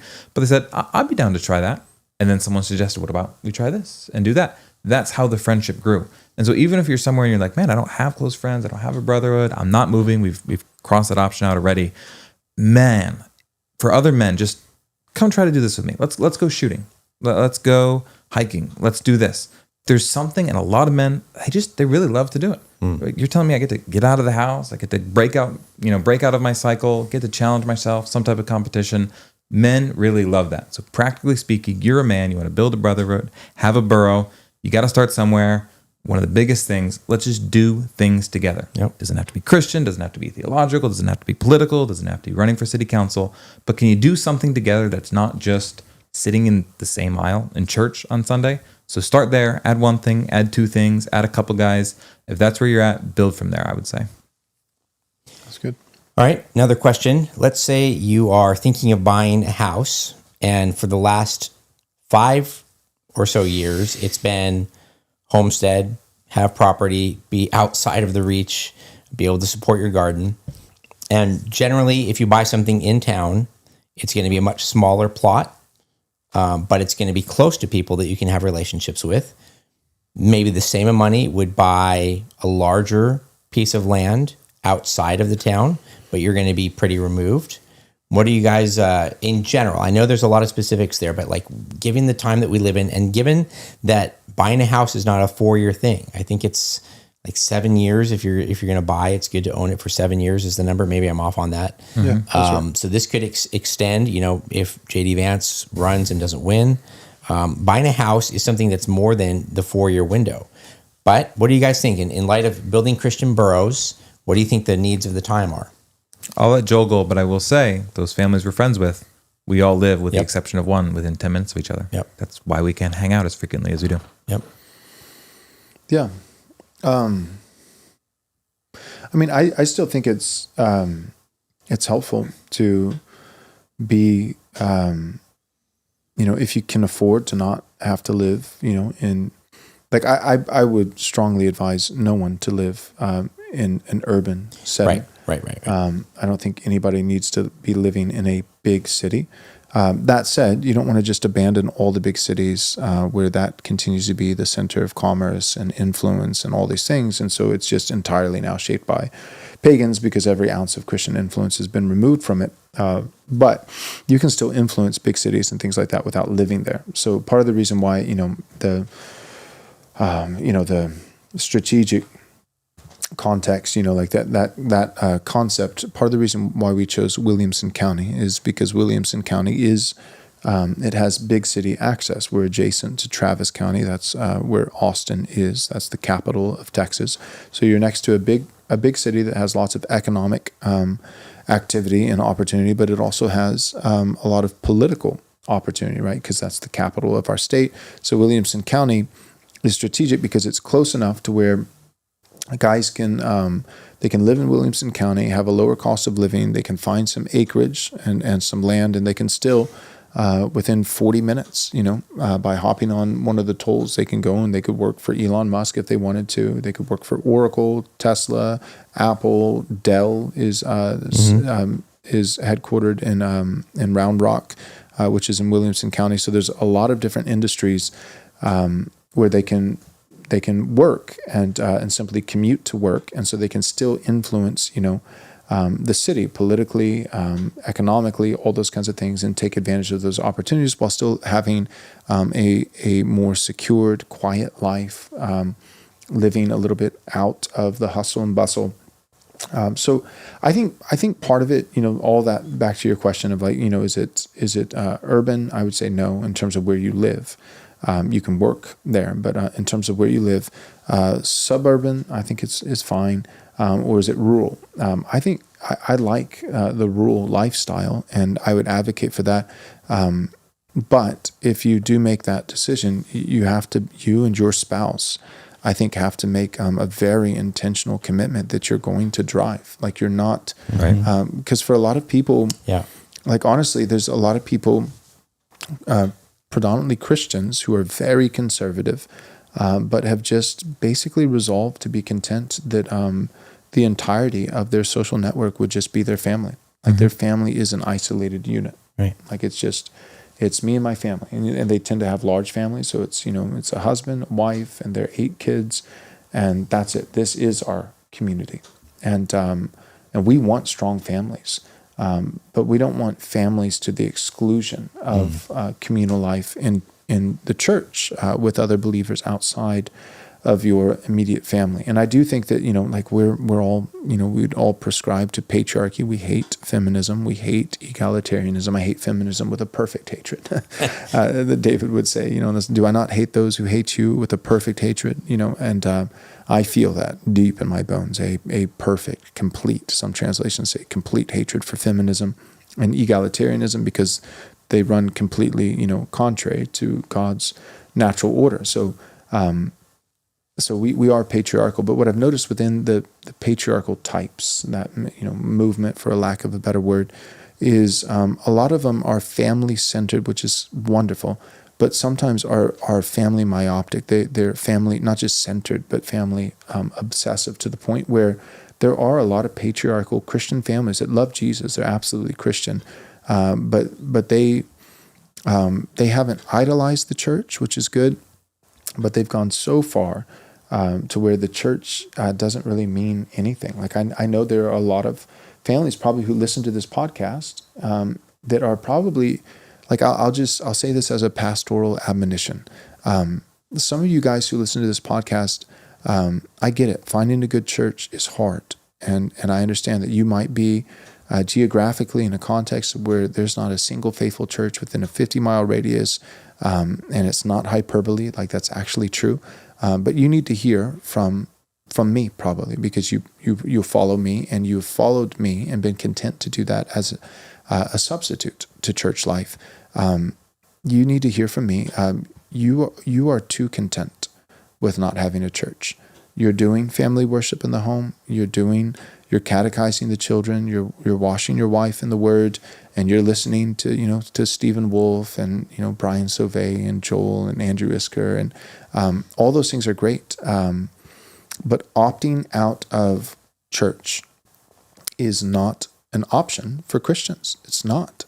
And it's like, yeah, but we've lived here for 10 years, and we have 40 acres, and we've worked hard, for the last 10 years that we've been here, and we bought it, cheap, and we've made it more valuable, not just because it's appreciated over time, but like, we've worked the ground, and we built, this structure over here on this portion of the property, and we've got horses over here, and we've done this, and we've done that, and we've tilled the soil, and we've planted gardens, and but all that's incredible. I don't want to disparage that, but if you have done that at the expense of, to where now it's, there's no good church nearby, but we have our family and our homestead, and we built this house with our bare hands. You give it up. You give it up if it means that without a church. Like, seriously, it's the people of God. It's the church of Jesus Christ. It's non-negotiable. It's non-negotiable. There is no Christian category for being churchless. You can't do it. You can't do it. I don't care. I have no doubt. Like your children, it's like, well, who are their friends? Their friends are each other. They're brothers and their sisters. And I love that.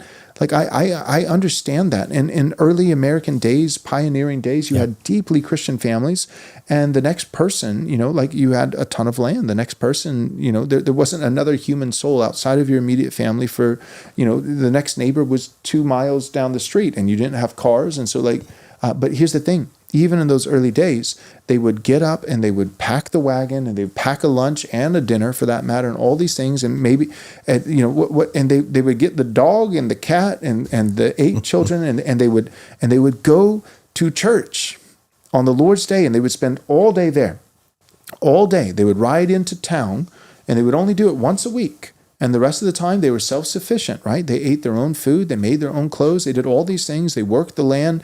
Their kids' best friends were not out of school, and it was their brothers and sisters, their siblings, and that was their community. And I get it, and I'm not disparaging that, but they did not opt out of church.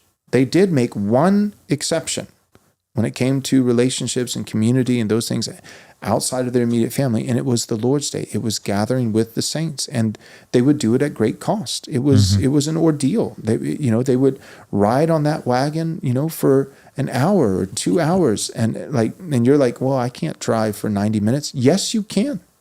You can, and if you can't, people who do. We know people who drive for 2.5 hours. Yeah. We have people who come to our church from San Antonio. God bless them. And here's the deal. If you really can't, one, you can drive 90 minutes. And number 2, if you can't, then you have to move. Yeah. You have to. Right. I'm talking no, that, Joel, don't make it dogmatic. Yes, there are some things you can be dogmatic with. Not going to church is something that I can absolutely dogmatically say is sin. It's sin. Stop it. You have to go to church. And so that either means a commute and being content, we are going to drive. We're going to take time and money to drive because we have to have community, and we also don't want to give up the great plot of land and the homestead. Right. And that's so you either have to we are going to be a driving family. We're going to spend a lot of time in the car, or you have to give up the homestead. You have to move. So if you can do both, all that long way of answering your question, per usual, long way. Joel said something long, shocker. But I would say that if you can do both, great, because I think the rural lifestyle is amazing. There's a reason. I don't think it's just conservative people opt for living in rural contexts. I think it's both, right? Yeah. So just the same way that's politics is downstream of culture. Yeah, we heard that one for the last 15 years. But also the law is a tutor. So it's not just that political policies are determined by the culture upstream, but there's also culture is influenced by politics. Political legislation and law functions as a tutor that shapes the populace and ultimately shapes and dictates culture. So it's not a one-way stream, it's a two-way street. Politics influences culture, culture influences politics. Well, likewise, when it comes to conservatives and opting to live in rural contexts, I think it's both. People who are culturally and politically conservative tend to gravitate towards rural areas. They don't want to live in an urban context that's degenerate.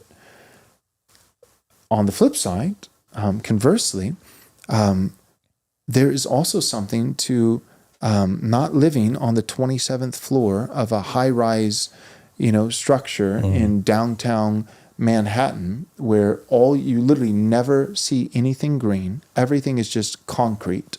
And you're a bug man. You're literally, you are the bug man. There is something to be said for, and studies have actually been done on this, the lower, I know this sounds so silly, but there's real study on it. The lower someone lives, meaning not sea level, but the closer to ground someone lives, their voting patterns change. They're, and it's not just because the person who is already conservative self-selected and decided that they didn't want to live on the 27th floor of some apartment building. But it's also even the guy who's not that conservative. There were a lot of people in 2020 who were liberal atheists, but even they felt like COVID went a little bit too far and wokeness went a little bit too far.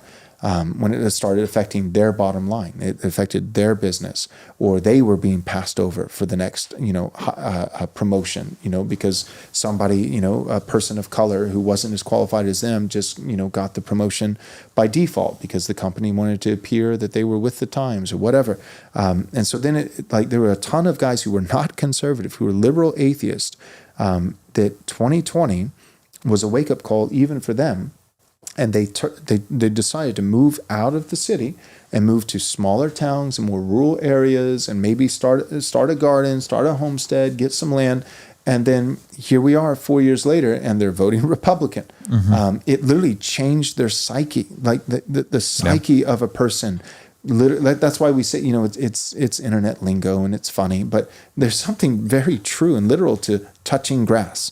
Literally going outside, getting vitamin D, touching grass, Grounding. Grounding, yeah. I believe in it. I think there's some truth there. And, touching the dirt, planting a garden, kids playing in the backyard, and it's more than just, 10 by 10 feet, tiny little, and all of a sudden, it's a blood memory. The blood memories start to rise, bubble to the surface. So, so I think living in a rural area is great, but it's just, you've got to balance it. It can't be the homestead life at the expense of the church and relationships. But it also, I don't think, I would never, make a commandment of men that says, and therefore everyone must live in a suburban and be within a 10-minute radius, of friends. I think you can do both, but you're going to have to make a commitment that community is valuable enough to where you're willing to drive. All right, let's jump over to some questions and answer as many as we can briefly. We had a super chat. Yep. Oh, we do have a super chat. You want to read that one, Joel? Michael. Thank you, Michael. He said, is it pragmatic to rename Fort Braxton Bragg? Recently, left virtue signaled as Fort Liberty, now called Fort Roland Bragg, as a right-wing virtue signal. I think renaming things matters. I think Robert E. Lee, that statue needs to be remade. I think every statue that the left tears down needs to be replaced with a statue that's 10 times bigger. Right. So it's like if you tear down Robert E. Lee, then you are going to get a 100 Robert foot. E. Lee. You're going to get a right. 100 foot. And if you tear it down again, you're going to get a new construction. It's going to be Robert E. Lee, and then we're going to put some slaves next to it. So you better stop it. I think that's a good instinct. However, the little bit that I read on this story it wasn't actually returning to the original Fort Bragg, but it was like a World War II. Because in the legislation, this is what's tough, Michael, about your question. 2021, the law was passed and it renamed it, and it forbid the naming of forts, United States forts, after Confederate generals. And so it's been renamed. And of course, right back to the Great Confederate Civil War general. Well, no, now it's renamed to Fort Roland Bragg.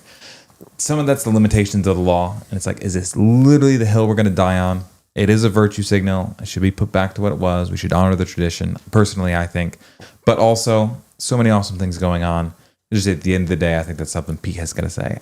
I'm going to get to that in about 4 years. Yeah, you can get you get to it when you get to it. So everything doesn't. Yeah, it's triage, right? When it comes to punishing your enemies, it is completely permissible to say we've got one guillotine, and there's 100 people that need to lose their head. And somebody has to lose their head last. And that doesn't mean that you're tolerating the person who's last in line. It means, no, we're not tolerating them at all. We're going to chop off their head. But we're chopping off heads one at a time, and somebody's last in line.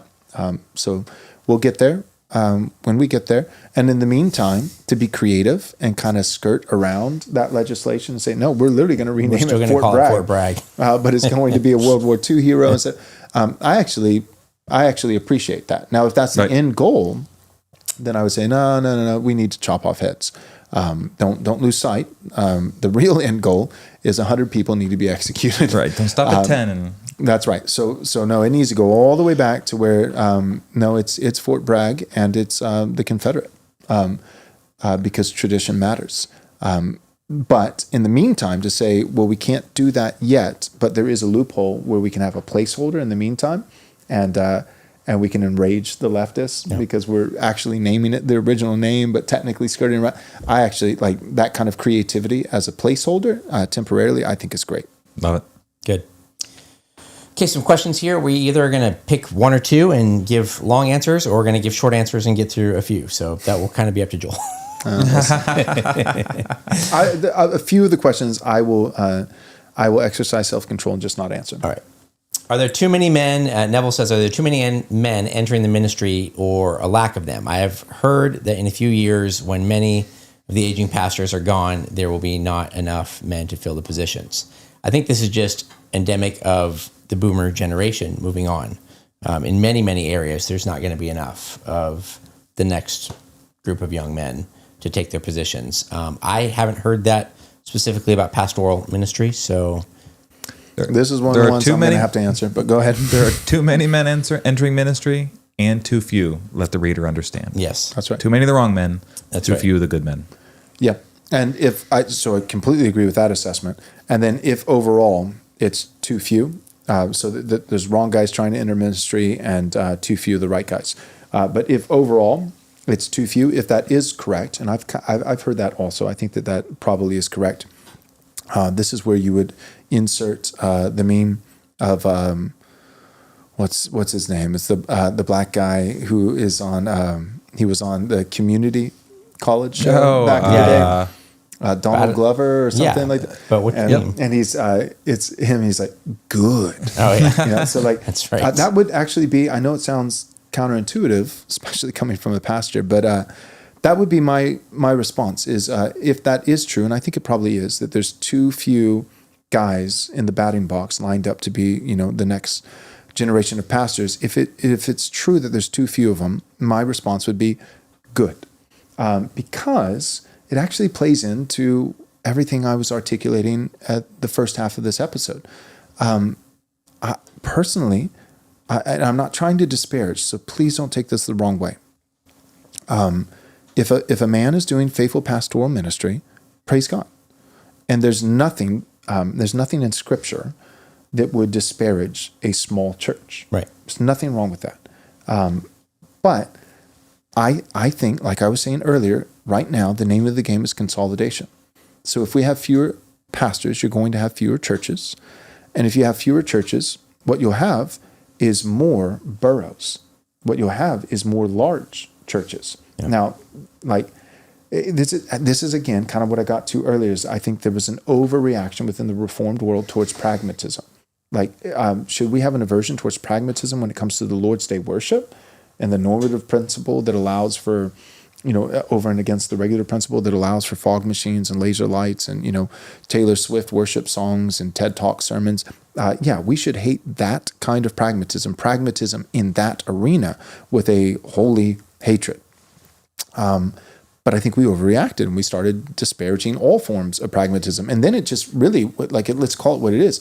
It became basically just a full court press against strategy altogether. Any kind of strategy I despise. And, well, a person who despises all forms of strategy, there's a word for that type of person.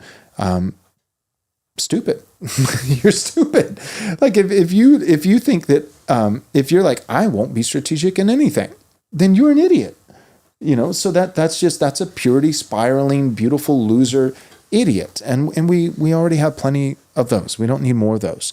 And so that said, I think that in the same way we overreacted to pragmatism, I think, and we need to be pragmatic when it comes to Monday through Saturday, not with Lord's Day worship, but Monday through Saturday.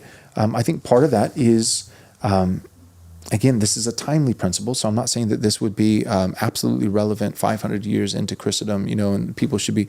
No, like the book that I have sitting on the coffee table, Fight by Flight. It's not a timeless book. It's a timely book. It's a really helpful book right now. I don't know if it'll be really helpful in 20 years, right. But I didn't write it for people 20 years. I wrote it for this moment. And we do need people doing deep theological work that's timeless. Right? Like Calvin's Institutes is good now. It was good then, and it'll be good 500 years from now. Joel's Fight by Flight.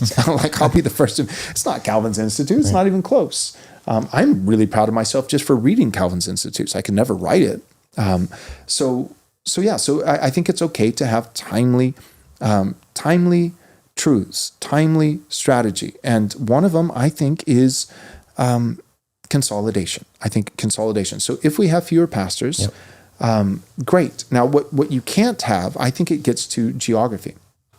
What you can't have is whole swaths of towns and counties and states that are churchless. Right? So we will have to cover the bases. We will have to spread out within reason to a degree to make sure that that Christians have a church. But we don't necessarily have to have a church on every street corner.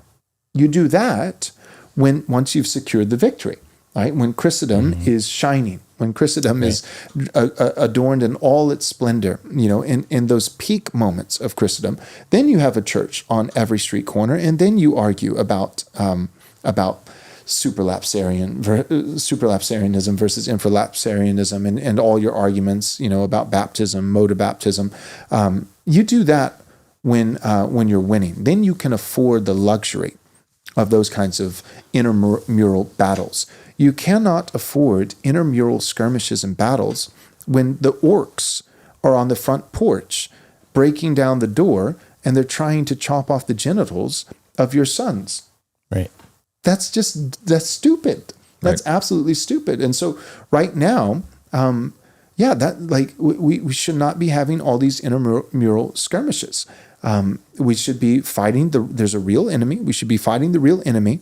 And for now, eventually we can afford the luxury of having the Baptist church, and then there's the Presbyterian church literally across the street, right? You see that still in American tradition because the physical structures were built in our Christendom heyday, and so you can, in some places, you can drive down the street and you will see on one street 20 churches. Right? You've got the Nazarene church, the Episcopal church, the Anglican church, the Catholic church, the Baptist church, the Presbyterian church, and what is that a marker of? That's a monument of sorts, and it's a monument to Christendom in its brightest shining moment.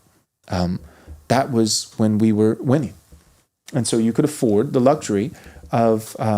It's almost like when capitalism is winning, right? And you can have 20 different, types of peanut butter, but if you're a socialist country, you have no peanut butter, or maybe one kind of peanut butter, right? Because it's slim pickings. And so right now, we are not in positive world. I would argue that we're not even in neutral world. Right. There are signs of life. Praise God. He's been merciful. So there's some hope on the horizon, some hopium that we can be taken advantage of. But right now, I would say if there are fewer pastors that are rising through the ranks for the next generation, so be it. So be it. God is sovereign. His providence, I believe, is good. And what that probably will equate to is that you'll have fewer churches.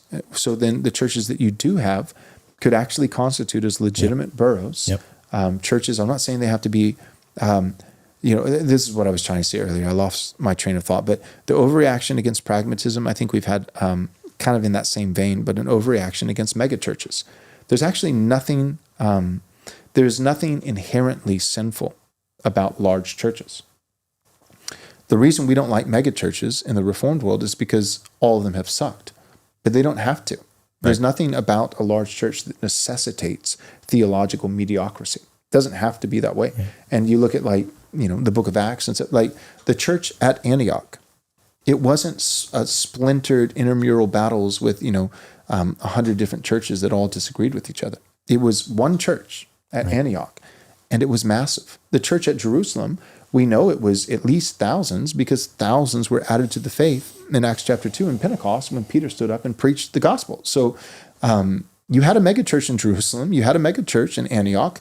There's nothing inherently wrong with megachurches. And in fact, they became the epicenters of securing Christian victory. And so there's nothing wrong with that. In fact, it can be really good. And so if we have fewer pastors, in my mind, that would be God providentially forcing us, right? That would be us not taking Joel's advice of let's consolidate, and God saying, well, I'm going to force you to take Joel's advice. By virtue, I'm just going to give you less pastors and therefore less churches. And so you're going to have to consolidate. And by having less churches, what does that mean? A few things. Number one, you're going to have to stop being divisive. You're going to have to learn how to get along. You're going to have to learn the grace of humility because there's only a few churches in town instead of 100. Like growing up, I grew up in Bay City, Texas, 18,000 person population, more cows than people, and yet there were hundreds of churches. Right. And I don't think that's a win. Right. I think that's literally an indicator. It's an indictment. It means 18,000 people, and none of the Christians can get along. And we all disagree about something. And that's how most of the churches were planted. You go back historically, right. and it's like, where did this church come from? Well, 5 families of this other church eventually didn't like the pastor, Literally. disagreed. And That's the reason there's the Second Baptist Church and the Third Baptist Church and the Fourth Baptist Church. Yeah, exactly. Once you get to 5, you stop calling it fifth. It's just cowboy church. Yeah, whatever. But because of division. So if God says, you guys suck, I gave you warnings, I gave you chances, you didn't do it. And so I, in my mercy, am going to force your hand. I'm going to give you less pastors that ultimately gives you less churches so that 1, you stop being divisive and you learn to get along. And 2, so that you stop spreading your forces so thin. And now you have, instead of 100 churches in your small town of 50, you have 10 churches in your small town of 500. Mm-hmm. And each of these churches also, because it has 500 people and more resources, has a classical school. And also that church has enough weight and influence that whenever your mayor tries to do something that's against God's word, that church comes out with their 500 people and says, shut it down. Hey, our small Texas town, we're going to have a gay pride parade for the first time. No, you're not. All 500 people in our church are going to be there, and we're going to be holding hands surrounding that street that you've shut down for the sodomite parade, and we're going to be singing together, He lives to tread the fields of hell, glory, hallelujah. And the sodomites just have to go home. Sorry. But you can't do that with a church of 50. Right. That doesn't mean a church of 50 can't be faithful. It doesn't mean that it's not a legitimate church. It doesn't mean that that pastor is not a legitimate pastor. It doesn't mean that God won't bless them. But we do need to embrace pragmatism, at least in the arena and to the extent that we acknowledge basic facts, like churches of 500 can do things that churches of 50 can't. Yep. And so if God providentially forces our hand in that direction, so be it. Good. Yep. I can knock out 3 at once here, super quick. BJJ wins again, asked 2, and they're for me. That's why I can knock out these first 2.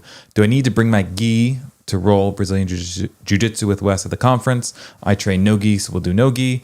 Why is Wes not following Michael on X? We got some junior high drama. I don't follow people that are not terminally online. So Michael, you got to up your banger count. 5, 6, 7, 8 a day. No, I didn't realize I wasn't following him. So I will go fix that immediately after this episode. And then someone brought up an example. They said, question, this seems like it's a bit theoretical, wondering how this meshes with the example of the early church not seemingly taking this strategy. They spread out, they mixed into culture, all of that. When you are massively outgunned, you go to guerrilla warfare. Yep. So the Viet Cong, for instance, the US, the UN armies, way bigger, way stronger, way more firepower. There was no, we're going to hold this area and we're going to hold them off for months. Nope, couldn't do it. So they turned to guerrilla warfare, infiltration, deception, all of those different things. So in the early church, we were talking a couple thousand people, 10, 20, 30,000, a massive minority, no land that they held. That was not the time to build boroughs and a wall and fortresses and reinforce. That was the time to spread out, guerrilla warfare, do as much damage as possible, preach the gospel, cause riots, get thrown in prison, go on missionary journeys. That was that time. The Muslims are invading. You have a wall that you set up, a fortress to defend. Different scenario. So, and there were a ton of places. That's well said. There were a ton of places also that had never even heard the gospel once. Right. So that there's all these unreached peoples.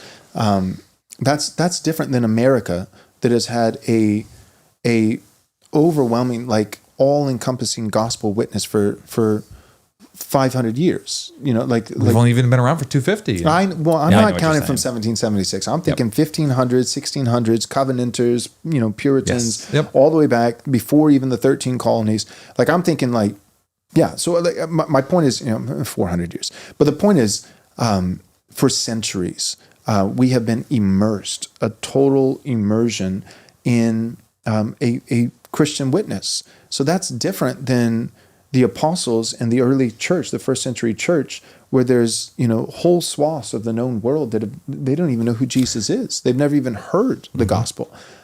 So that's, so I think that's one difference was God providentially, but even with that being the case, even with a vision from heaven of, you know, this sheet by its four corners being lowered down with all these different animals that it was unlawful for Peter to eat, right? Yep. So Acts chapter 10, Cornelius, even with like a Holy Spirit inspired special revelation to Peter, one of the core apostles and a pillar in the church,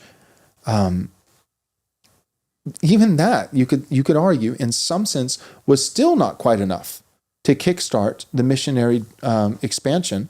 God had to add to special revelation providential goading by persecution. Yep. And persecution is what pushed them ultimately out of Jerusalem, because Jerusalem was the epicenter of the first century church. Initially, the first half of the book of Acts is Jerusalem. The second half, it then shifts from Peter to Paul and from Jerusalem to Antioch.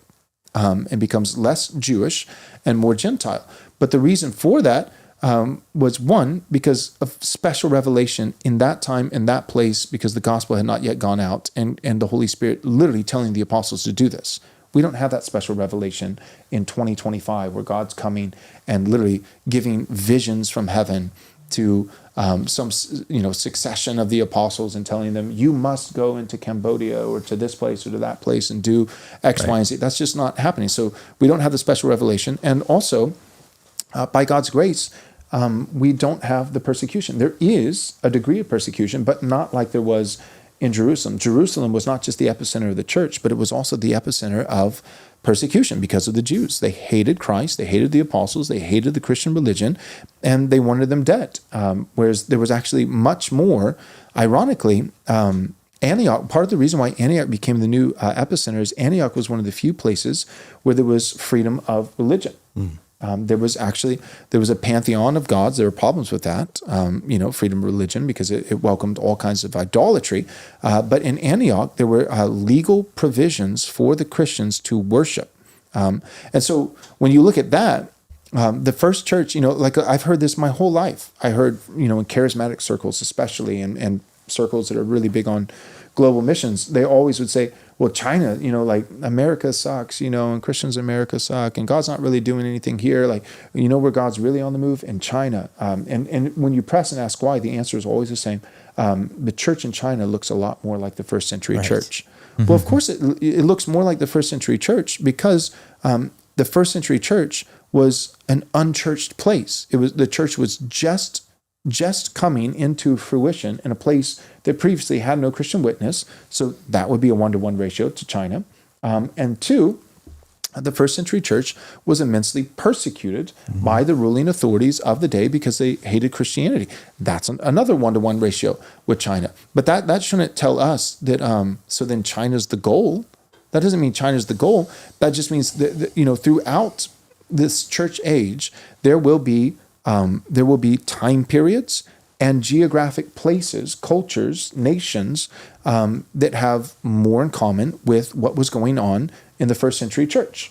And so at those times and in those contexts, those places where it's heavily unchristianized and there's massive persecution over the Christians that there are, then yes, you're going to be you're not going to be having mega churches. You're going to be having underground churches that are relatively small, guerrilla warfare, spreading your forces thin so that everyone gets a chance to hear the gospel at least once. Like that makes perfect sense. And that's fine. Right. That's not America.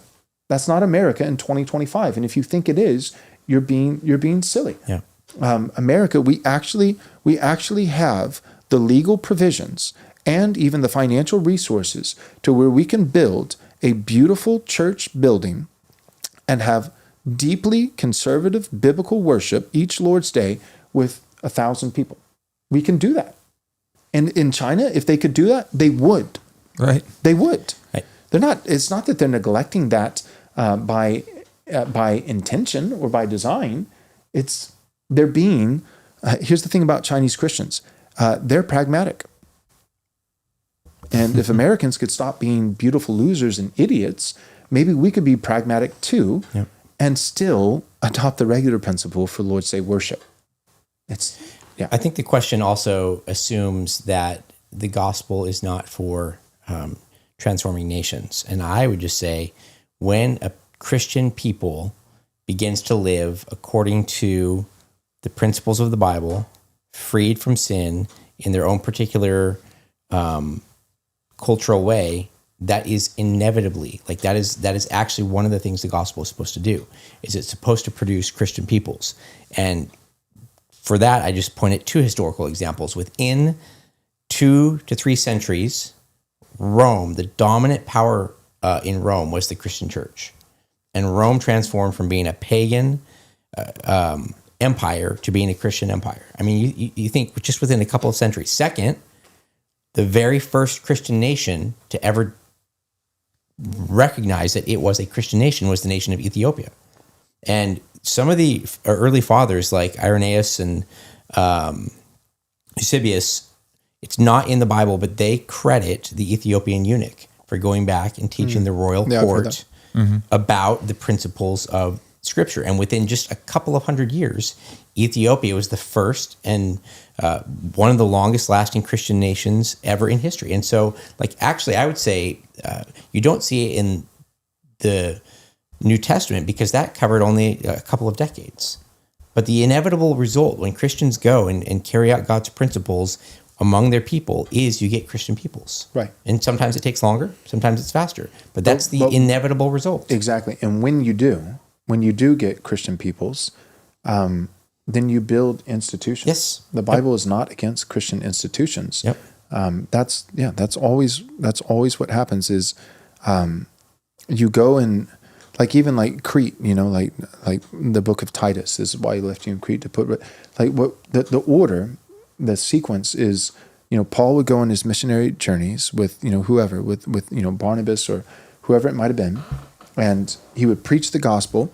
He wouldn't plant churches. He would preach the gospel, and the Holy Spirit, in his sovereignty, would appoint salvation to as many who believed, or as the reverse, to as many as believed, he appointed, salvation. No, I had it right the first time.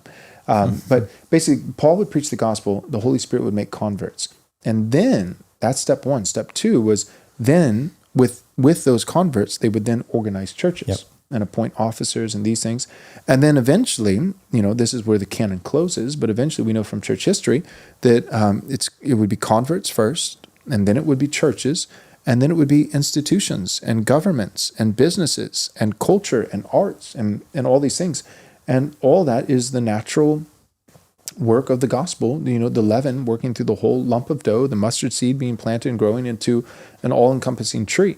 And that's great. I think the reason why we have recently in America had some of the strategies that we've had, that we've reverted back to guerrilla warfare, is because we surrendered. We started losing. It's like we started losing. We gave up the ground. We gave up influence. We gave up authority. We gave up, all these kinds of things to secularism, to pagans, to atheists, and to, and also through multiculturalism and inviting the third world and foreign peoples worshiping foreign gods, and said, oh, well, we'll honor your religion. That's totally fine. You can, set up your shrines to idolatry in our country, because we're nice and we're kind, and so when we did all those things. Then we started losing, and when we started losing, then we were like, well, we changed the metrics, and so then it went from glorious cathedrals and things like that, and we're like, well, it's just about numbers and converts, and so we're just going to have small churches spread all across the country, and we're just going to do interpersonal, one-on-one evangelism, and we can still win overseas, we're We're not competent or gifted or influential enough to win here with white people, but we can still win with colored people in third world countries that are impoverished. So we'll go over there so we can still feel like we're winning, Right. you know, so we can still feel good and sleep at night. And like, so we adopted loser strategies because and that's one of those things, again, it's like two-way street, you know, chicken or the egg, which came first? Like, did we lose because we adopted loser strategy, or did we adopt loser strategy and start losing? I don't know. My instinct tells me probably a little bit of both. I think, you know, it was probably both, but that's, we have been playing with a not divide and conquer, but divide and survive. We have been in a survivalist mindset, you know, guerrilla warfare mentality for decades in the West when it comes to Christianity. And if we really want to win significantly, then we need to be thinking big. We need to be thinking, we need to be, you know, starting venture capitalist funds and think tanks and running for political office at a federal level and enshrining Christian virtues into law. We need to be building cathedrals. We need to be thinking big, and that's what the gospel has always done. And in virtually every place where it's gone and permeated and actually been truly victorious over the course of centuries, is it's left that kind of impact. Good. Any other questions? Well, they're big questions. I don't know if you want to tackle them. My wife's home sick with a fever, so we can maybe go quick with these. Or okay. I didn't know that. Sorry. You're telling me that for the first time. We thought we were through with it. The kids had it, and we're like, we made it scot-free. And last night, she's like, does my forehead feel warm? Oh, no. Man. We just got, it was like a 2 week of waves of fever throughout our whole family. I was the only one who didn't get it. Nice. But everybody else did. All right. We can go ahead. Well, Reformed Radical, he said, I'm in the process of getting J-pilled. For the listener, if you're not familiar with that, like realizing that that Judeo-Christianity is a psyop, and maybe Israel isn't our greatest ally. So I'm in the process of getting J-pilled. What do you recommend as far as discernment when investigating history and politics? It's a good question. I'm right now going through Pat Buchanan's The Unnecessary War. Yeah. I'm reading that. Yeah. It's been really good. Yeah, I mean, there's good info out there that's more, you could say, off the beaten path. I would start with a core of like E. Michael Jones, Pat Buchanan, like some of the more mainstream stuff that has a more established narrative that's still counter, but is corroborated. And from there, branch out into the stuff, you know, like it's pamphlets that you can only order from like a retailer that like, you know, mails them by hand. Don't start necessarily there. Start with a foundation of, just guys that have had a good track record through their whole life of academic, serious scholarship. Their work stands on its own. Like David Irving's great in World War II. Don't agree with him on everything, but like build with those, the David Irvings, the Buchanans, the E. Michael Jones, start there. And then as you get interested in a topic, that's when you can feel free, I think, to branch out into some of the more esoteric stuff. That's good advice. Yeah, I think what happens is some guys get J-pilled and they immediately start with the most fringe material that you can find. Right. So they start with... And some of it has good information. Yeah, it may be true. But it's hit or miss. Right. That's the thing. Like some of it may be true and it may be courageous and bold and true and good. But starting with some guys who like there's something to be said for the guy who has a published book and people hate it. But he still is can't do anything about he's it. Still within, he doesn't hold the mainline consensus, but he's still within the mainline orbit because and you just have to recognize he wouldn't be there if anyone could discredit him. Right. If anybody could legitimately historically discredit Pat Buchanan's book, Hitler, Churchill, and the Unnecessary War, then that book would be out of print. You'd have to order that off of the black, the black market. Directly order it. Signed copy from. Nick Fuentes or something, something like that. But the reason why that book is still, people hate it, but they can't discredit it. And in that book, he doesn't make the argument that like Hitler is fantastic, and but he does make the argument and says like, no, this was Churchill.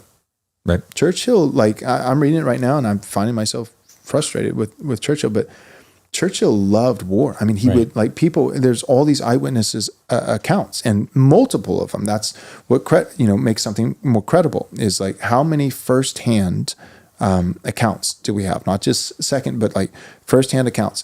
And there's just dozens of people who worked with Churchill, and they all testified. He would walk in the room, and he would be elated, and he would like even quotes from Churchill where he's like. Called the war delicious. Like he loved it. I mean, Churchill loved it. Great Britain had an empire. They saw Germany as a threat, and they did not want to they wanted to be the central power of Europe and didn't want to lose it. And so, when they're going through Denmark, oh, sweet, precious Denmark, to get to France, they had, Germany had beef with France. They didn't have beef with England. It wasn't about that, but they had to go through Denmark to get there, and just overnight, England all of a sudden, says like, oh, but what kind of country would we be if we didn't, defend? I remember that. And part. They make it about morals and like virtue, But what it really was they knew that Germany would wipe the floor with France, that they would be reasonable with Denmark, but they would wipe the floor with France. And if they did, then Germany would rival them as a superpower in Europe. And, England is supposed to be, the empire for which the sun never sets. Right. So anyways. I would say just two quick things on that. Number one, just remember that as history exists as a discipline now, largely it's a tool of crafting narrative. And so just remember that, whatever history we're reading, the modern tendency is to create a narrative of it. That hasn't always been how history was used, but just be aware that that's probably what's going on. Narratives have been crafted in one way, and probably narratives are being crafted both way in the other way. And then I would say, if at all possible, try and J-pill in the context of other reasonable but also J-pilled people as well. Don't go to the fringe quarter of the internet. Yeah, in your church. Yeah, do it. Do that. Yep. Take that journey. It's a worthwhile journey, but take it in a church with other believers who love the Lord. And don't go too far. Somebody in the comments, I appreciate it. Go back, Nate, real quick, because I want to give him credit for helping. So this is T. James Boone. He said, it wasn't Denmark, it was Belgium. And he's absolutely right. Thank you for that. So everything I said, I think is true, except replace Denmark with Belgium. And you weren't saying war was declared. Someone else said, well, war was declared over Poland, which is correct. You're talking about some of the posturing and the saber rattling in relation to Belgium. Yeah. Okay. All right. That's it for today. Thank you guys for tuning in. Lord willing, we will see you again on Friday. If you're new to the channel, our schedule is Monday, Wednesday, Friday. We live stream 3 times a week, Monday, Wednesday, Friday, 3 p.m. Central Time. And we often have guests who come on, join us for maybe the second or the third segment. But on average, what we try to do is first segment, Michael or Wes, they've written, they've got graphs, they've got quotes, and they try to outline a theme for that episode. Second segment, we further explore it, or we invite a guest who's familiar with that topic. And then third segment, we try to engage with the chat, with those of you who are gracious enough to watch us live and engage in the chat. We try to take your questions. And that's pretty much the rundown, is 3 segments for about an hour and a half to 2 hours, Monday, Wednesday, Friday, 3 p.m. Central Time. And the last thing is that we also do have a 4th piece of content. We call it the Friday Special. And that comes out on Friday, except not at 3 p.m. when we're live streaming. It comes out later in the evening at 8 p.m. Central Time. Right now, we're in a series on Israel, actually. And so it's a 9-part series. It's about 45 minutes per episode. It's like 7.5, 8 hours of content with myself and Pastor Andrew Isker, all about the modern state of Israel and how Christians should think about it today, and about Judaism, and then looking at the scripture from Ephesians to Acts to Hebrews, and looking at covenantally, what was God doing with Israel? Is there anything that's still hanging over, any future promise, whether it be land or whether it be spiritual, or has that covenant been severed and ended, and how should that affect the way we think politically, the way we think religiously, the way we think in all these ways today? So if you want to do a deep dive on Israel, then go ahead and make sure that you tune in for the Friday Special. And if you want to get all the episodes, all 9 episodes ahead of time, ad-free, that's actually available right now. Otherwise, you just have to wait week by week for each episode to drop on X and YouTube and Apple and Spotify. But if you want to get it all now, ad-free, all 9 episodes are actually available, but exclusively for our members at Patreon. So you would just go to patreon.com/Right Response Ministries. Again, that's patreon.com/Right Response Ministries. Thank you guys for tuning in, and we will see you again next time.